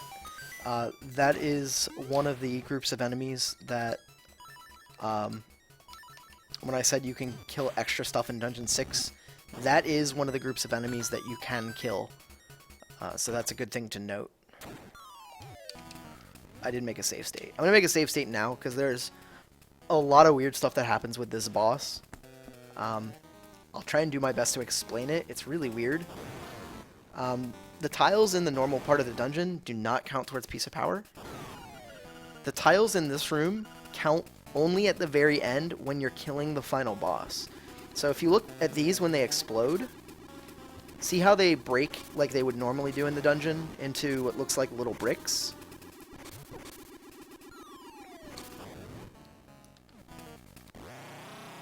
If you kill them and they blow up in the normal animation, which is the little bricks, they do not count towards piece of power. However, the thing that's really crazy about this dungeon, other than the mini-boss's ball counting towards piece of power, is that when this boss dies, if you look around the room, you'll see a number of explosions. I'm pretty sure my count right here is going to be at a 2. There's one here, and there's going to be one at the top. The tiles around the edges, if they're floating or flying, they will explode along with the boss, and they will count towards piece of power. I include these in my extra count. So let me go through this and show you. Normally it's a 2. I have had it be a 3. So 2. If you looked really quick, there was 1 here and 1 here. So let me reload and see if I can get a 3. That one didn't count. Ooh.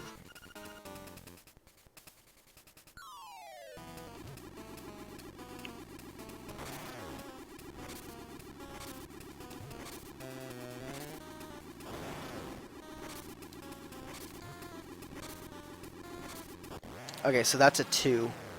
There's the one here that's exploding, and the one here that's exploding. So watch for their explosions. Oh, wait, maybe not. Maybe that was only a 1.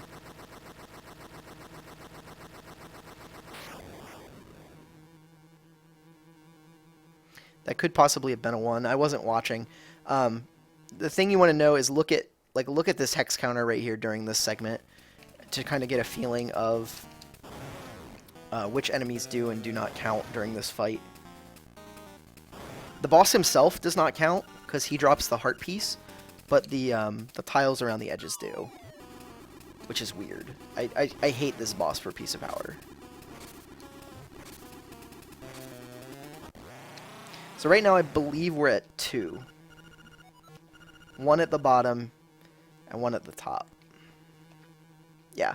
So there's 1 here and 1 here. So I'm going to go at 6. I'm going to do it one more time just to double check because I don't want to be off. But my count right now is at a B, which is a 11.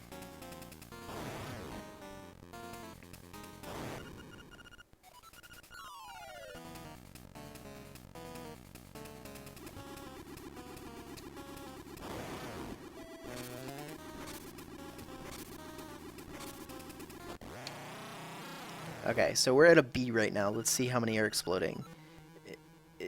I think it's going to be a 2, but this one that was up in the top left-hand corner could have counted. So, like, look for the explosions. That's how you'll know. Okay, it was not an explosion. It was the bricks breaking. So, you saw the bricks breaking, an explosion here, and an explosion here. So that's why it only went up by 2, which is normally what I account for. Normally I say a 2. I have had runs where it's a 3. Again, it's all about the timing on how you kill that boss. But those count towards extra.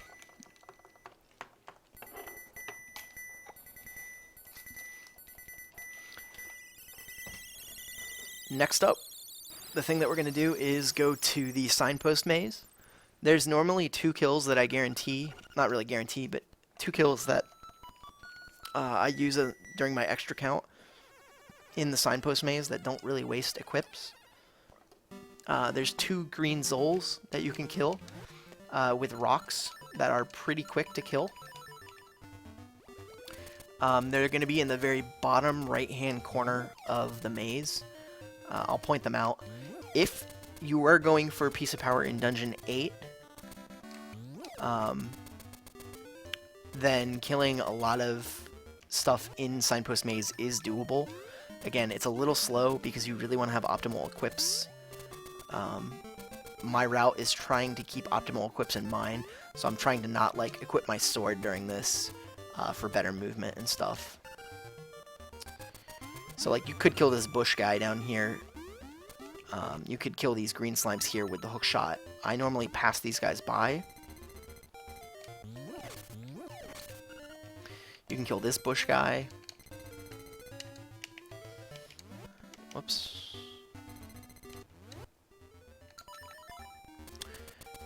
Like I said, there's a lot of stuff in this maze. I want to say there's 10 enemies that you can kill potentially in here, maybe more.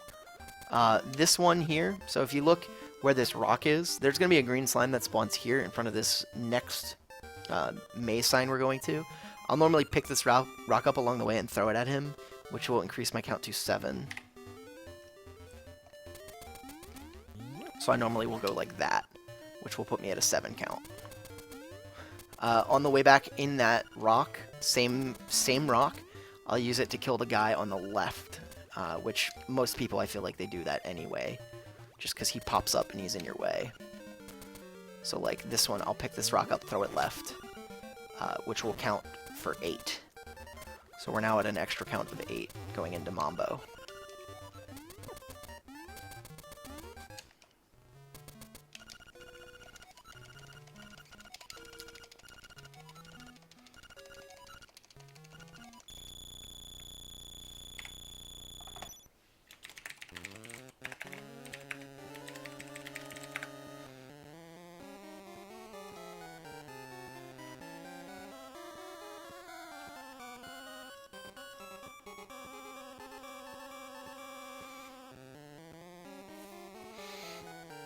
So once we get this, we go to do Rooster Skip. There are a lot of enemies in Telltale Heights, which I normally abbreviate TTH. There's a lot of enemies up there that we can kill.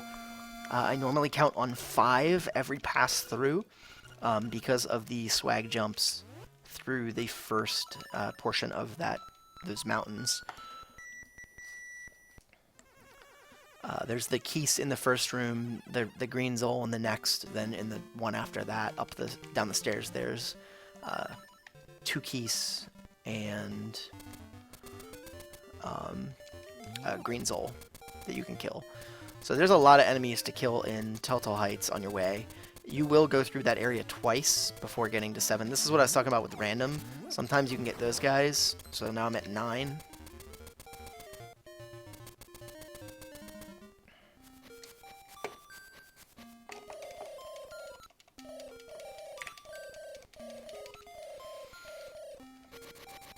I'm going to kill all 5 in here, so I'm actually going to add them now. I'm going to be at a 14. I'll go over them again. We'll have 1, 2, 3, 4, 5.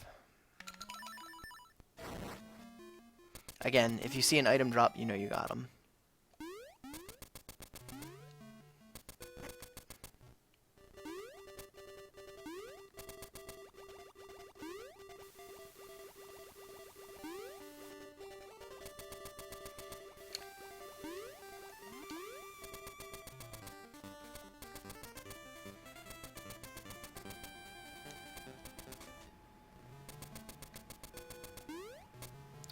So now you do Rooster Skip. Luckily I can use save states here and not worry about it.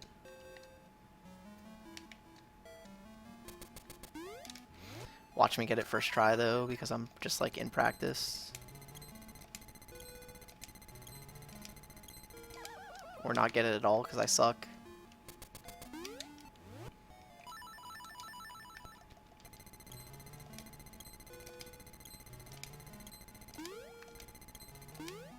There we go.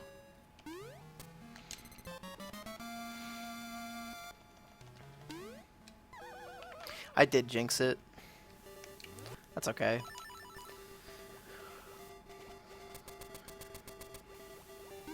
Still, second try is not bad. Okay, so equips. I'll just do it and then talk about it. Normally you run up here. The next items you need will be your sword and your hook shot. When I run up these steps, you normally have to make a turn, which means you're going to lose your boot speed anyway. The amount of time that you have to move over to the left is not enough to continue another boots charge. So normally what I'll do is I'll switch to sword and hookshot one room early to kill the Tektite on my left for an extra kill. So now we're at 15.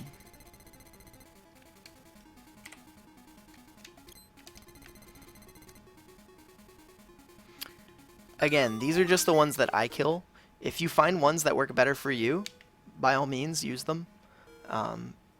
These 2 bats here, and then 2 later I'm going to kill. I'll show you those really quick.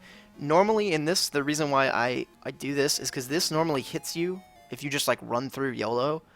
So it's normally a little slow anyway. So I normally rely on 2 Keese kills here. The way I do that is I will sword and then hookshot. So down, sword, hookshot. And then you can run around that guy without getting hit.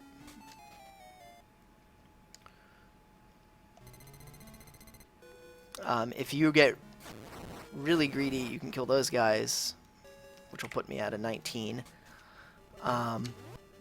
If you don't want to waste time killing those, that's okay.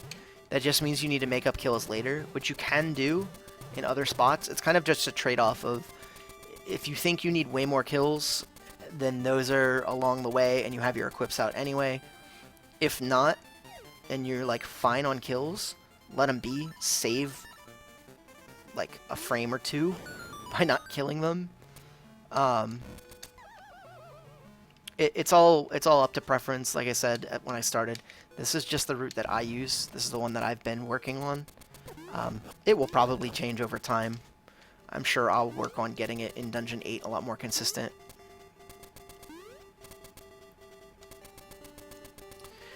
This here is normally where you can get another one.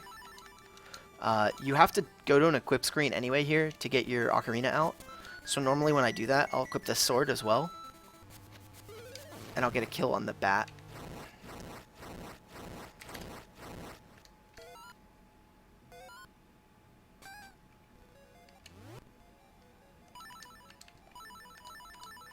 Okay, so I'm gonna make a save state here because I want to show you the Vire that you would normally kill if you wanted to get Piece of Power in Dungeon 8. So right now we're at 1B, which means we need a lot more kills. But if you were gonna get Piece of Power in this dungeon, the room you want to get it in is this next room. The equips. Yes, Grant, you're right. If you need kills, you can get both of those birds outside of that while the turtle rock is spawning. The Vire in this next room here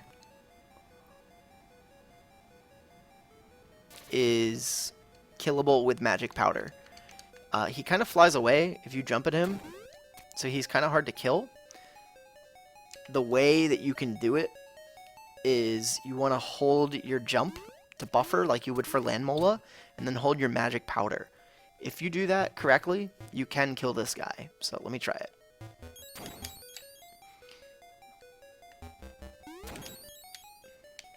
Oh, I save state. I didn't want to save state there. Shit. There you go. So that is what it should look like if you get that kill on him. Which, if you note,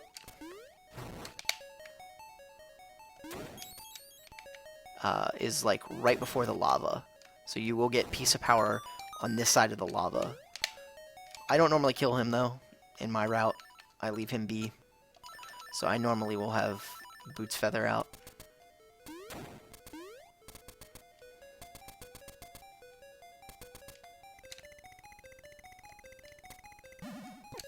Whoops.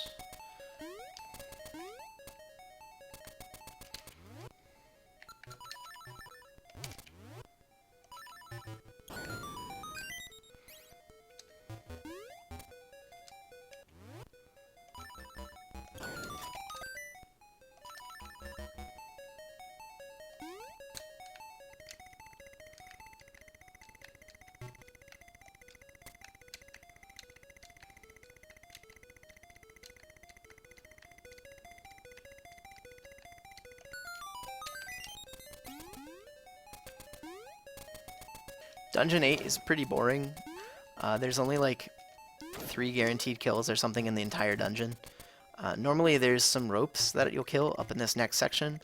I normally account for like 1. You can get 2 if you get a little greedy.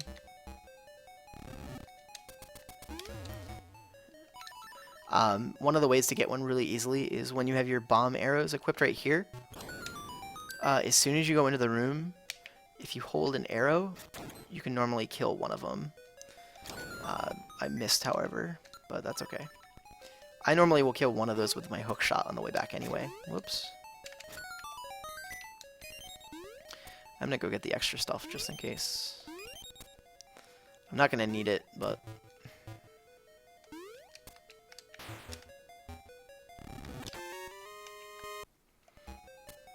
Like I said, Dungeon 8 is really boring in terms of Piece of Power kills.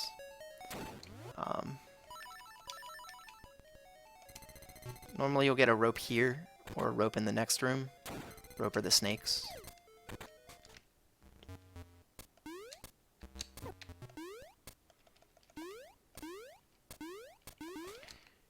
Then you're going to fight Blano. Lena will count towards piece of power, but again, he's required, so I don't use him as part of my extra count.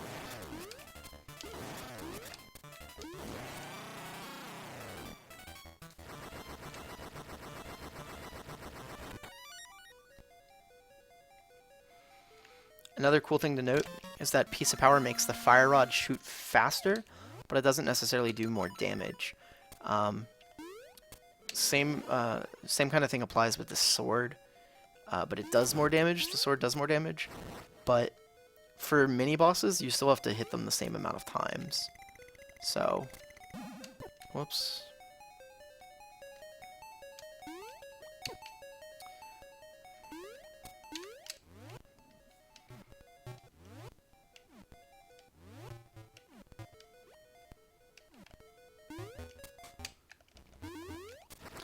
Goombas with the fire rod only count if they explode fully. You can wait for a Goomba to explode if you want. They're normally pretty slow, so I normally skip them. I originally had my route killing them until I found the guys in Telltale Heights a little bit faster. They're just more fluid. You don't have to worry about like waiting for Goombas to explode.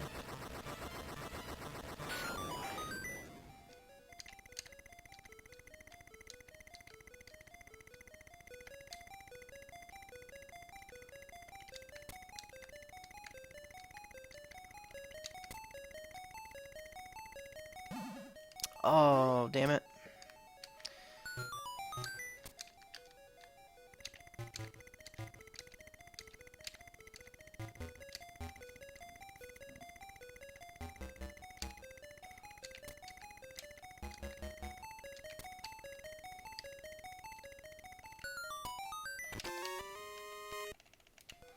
Dungeon 8's really boring, I'm sorry.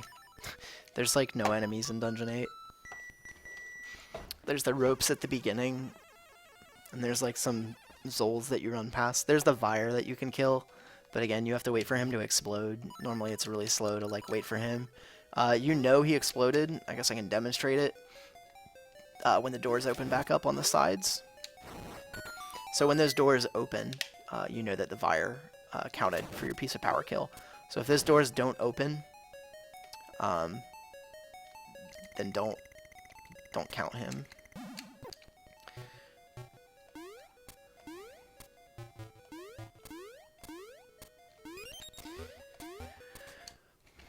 One of the other reasons why I like, or rather I've been debating trying to get piece of power in 8 if it's worth it, is there's a lot of segments where the optimal equip is your feather and your fire rod, which is slower than having your boots out the whole time.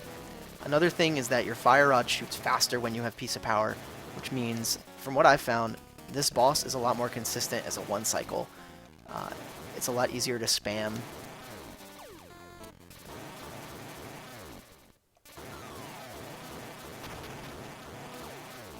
Whoa, I've never seen him do that.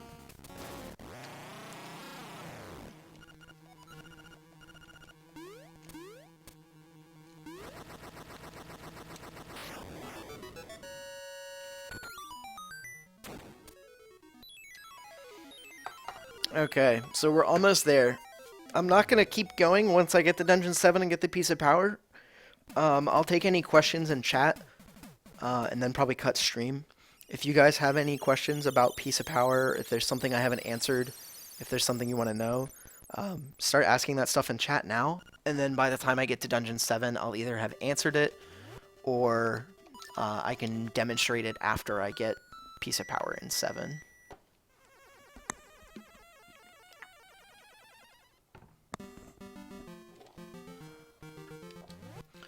But again, for the most part, the rest of the kills are pretty easy. Most of them are self-explanatory. We're at 20 out of 24. Like I said before, I normally rely on 5 in Telltale Heights. More if the moblins here cooperate. So there's 1. So now we're at 21.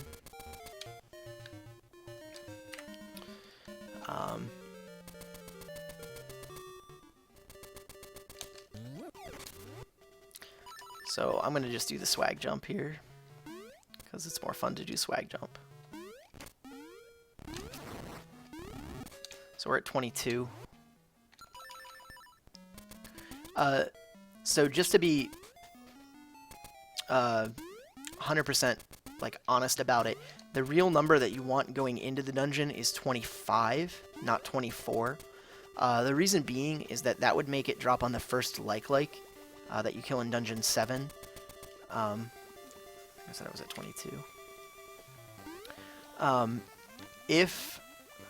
If you go over accidentally, shooting for 24 will make you safe. So if you don't trust yourself in counting, such as myself, I normally go for a 24, which means I'll still get it in the first room in Dungeon 7 where the double likes are. But I have less chance of dropping it in the overworld right outside of Dungeon 7. It's better to be careful in terms of Dungeon 7 piece of power, because the amount of time it takes you to get all these like smaller extra kills make it not worth it if you get it outside of the dungeon. Especially if you get it in these cave segments. Like as soon as you change caves, your piece of power would go away. The 2 kills I normally would get, I'd get 1 there, which puts us at 23. And then I'll get 1 here when I leave this down to the left. Knock him out of the way. So that'll put me at 24. Again, this should make it so that the piece of power spawns in the second like in Dungeon 7. If we look, our hex count's at 21, which is a 33, which means the 35th kill will be the like. If we were 1 higher, piece of power would spawn on the first like. That's okay. There's our piece of power for Dungeon 7. And that's pretty much it. The rest of the run is pretty normal. You do it like normal. You don't get stuck. Getting stuck is bad.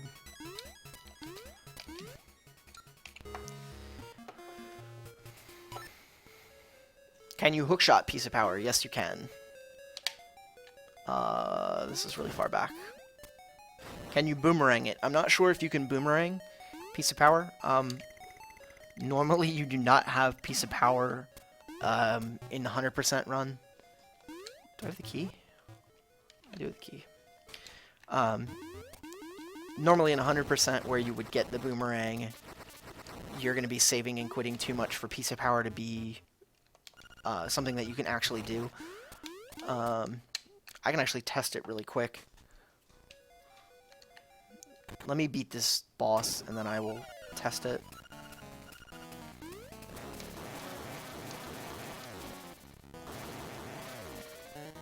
When you save and quit, your piece of power resets.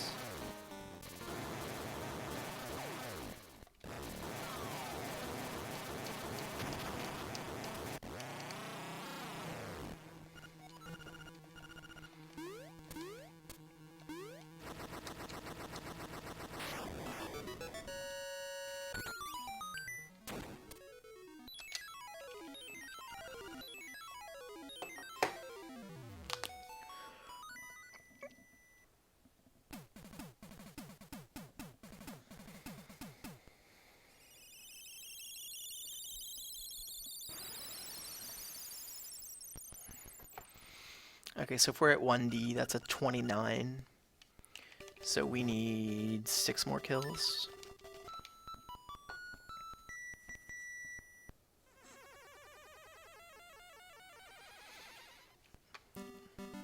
I'm pretty sure you can pick it up with hookshot. Let me test that really quick.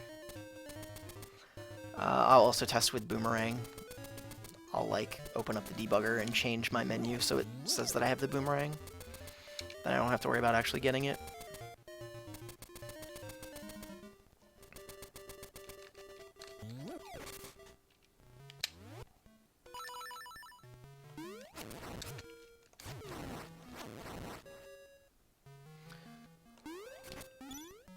Swag.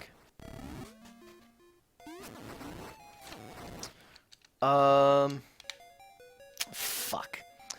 Okay, Let me do something different.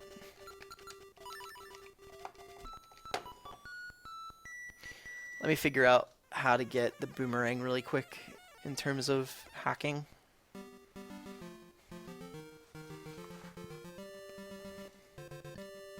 I wish I had 100% save where I have the boomerang.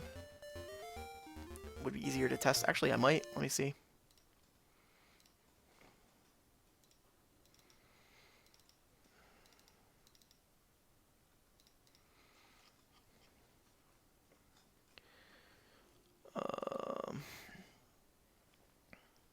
I don't think I do.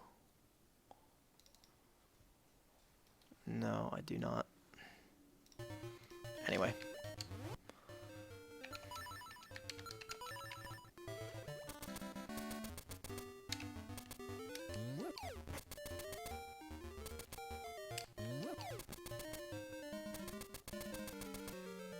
I'm gonna go back to the beach where the coconuts are. It's easier to spam on the coconuts.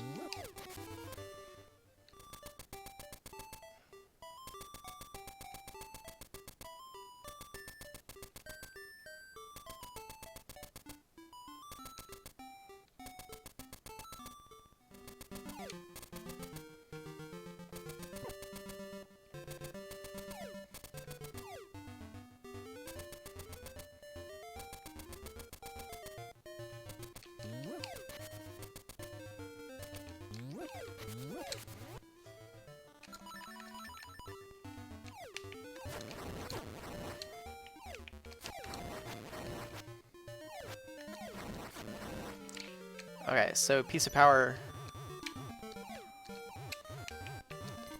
You can get piece of power with the hook shot, confirmed. And then let me really quick figure out how to get the boomerang.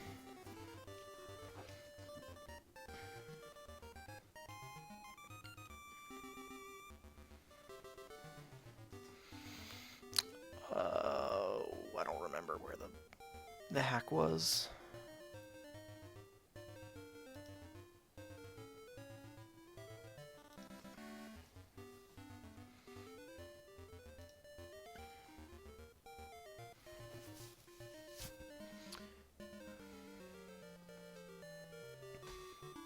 I'll have to check out the boomerang.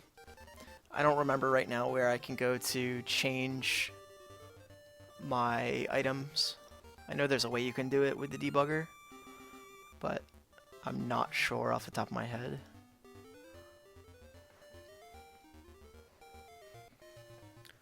Anyway, this video is getting a little long. I wanted to try and keep it around 2 hours. It's a little over 2 hours right now. So if anybody has any questions in chat, now would be a really good time to ask them.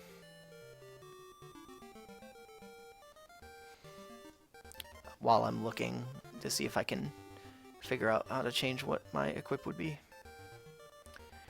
DB01, your currently held items. DB01. Okay, let me change this really quick.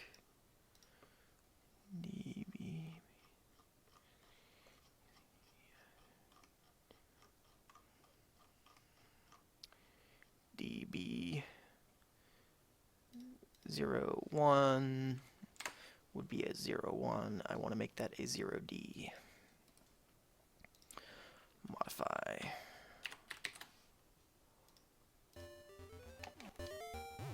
This means I have the boomerang. The boomerang can get piece of power, so you can pick up the piece of power with the boomerang.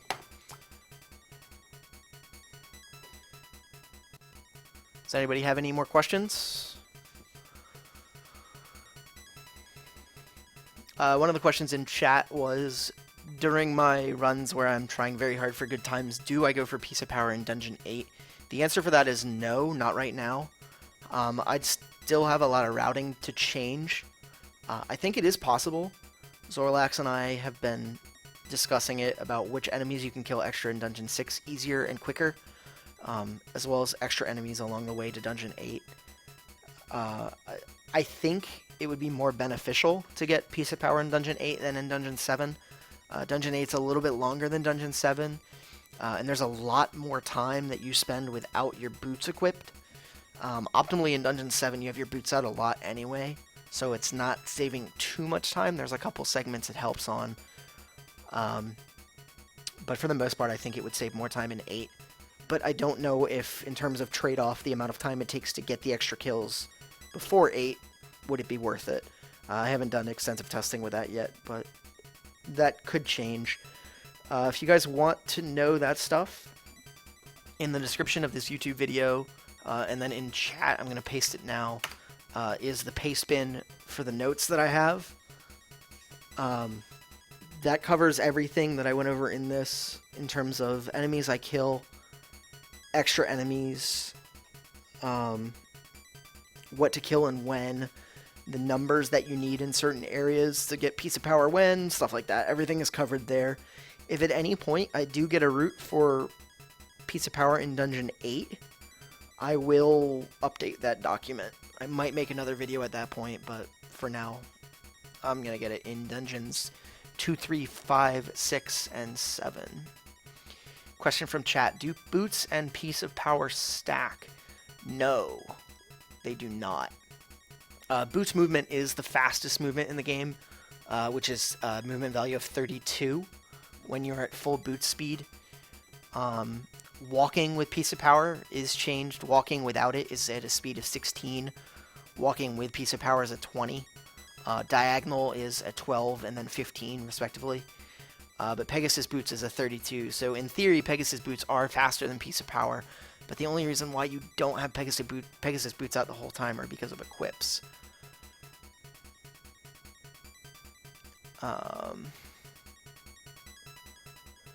One of the questions in chat is, what about Piece of Power from picking Marin to D4? I don't actually understand that question. Yes, somebody else in chat also pointed out that the hookshot, you move faster. Hookshot is a speed of 48. But there's not that many things in the run that you can hookshot to. So for the most part, your boots and your Piece of Power are going to be your consistent, quicker ways of movement. Anybody else have anything in chat? Give it another minute. If not, thank you guys for watching. If you guys have any questions or comments, leave them in this YouTube video. I'm going to make a YouTube highlight of this and a Twitch VOD. I will, again, put a link in the description to the paste bin notes for this. Hopefully this helps out new runners that are getting into the game and are looking to kind of boost their time a little bit, to try and save some time. Again, I don't recommend trying to incorporate this into your runs unless you can do pretty much a deathless run and do a run without really taking a lot of damage in some of the dungeons. But yeah, I think that's about it. Thank you guys for watching. Hope you guys all had fun. Hope you learned something. Thanks again.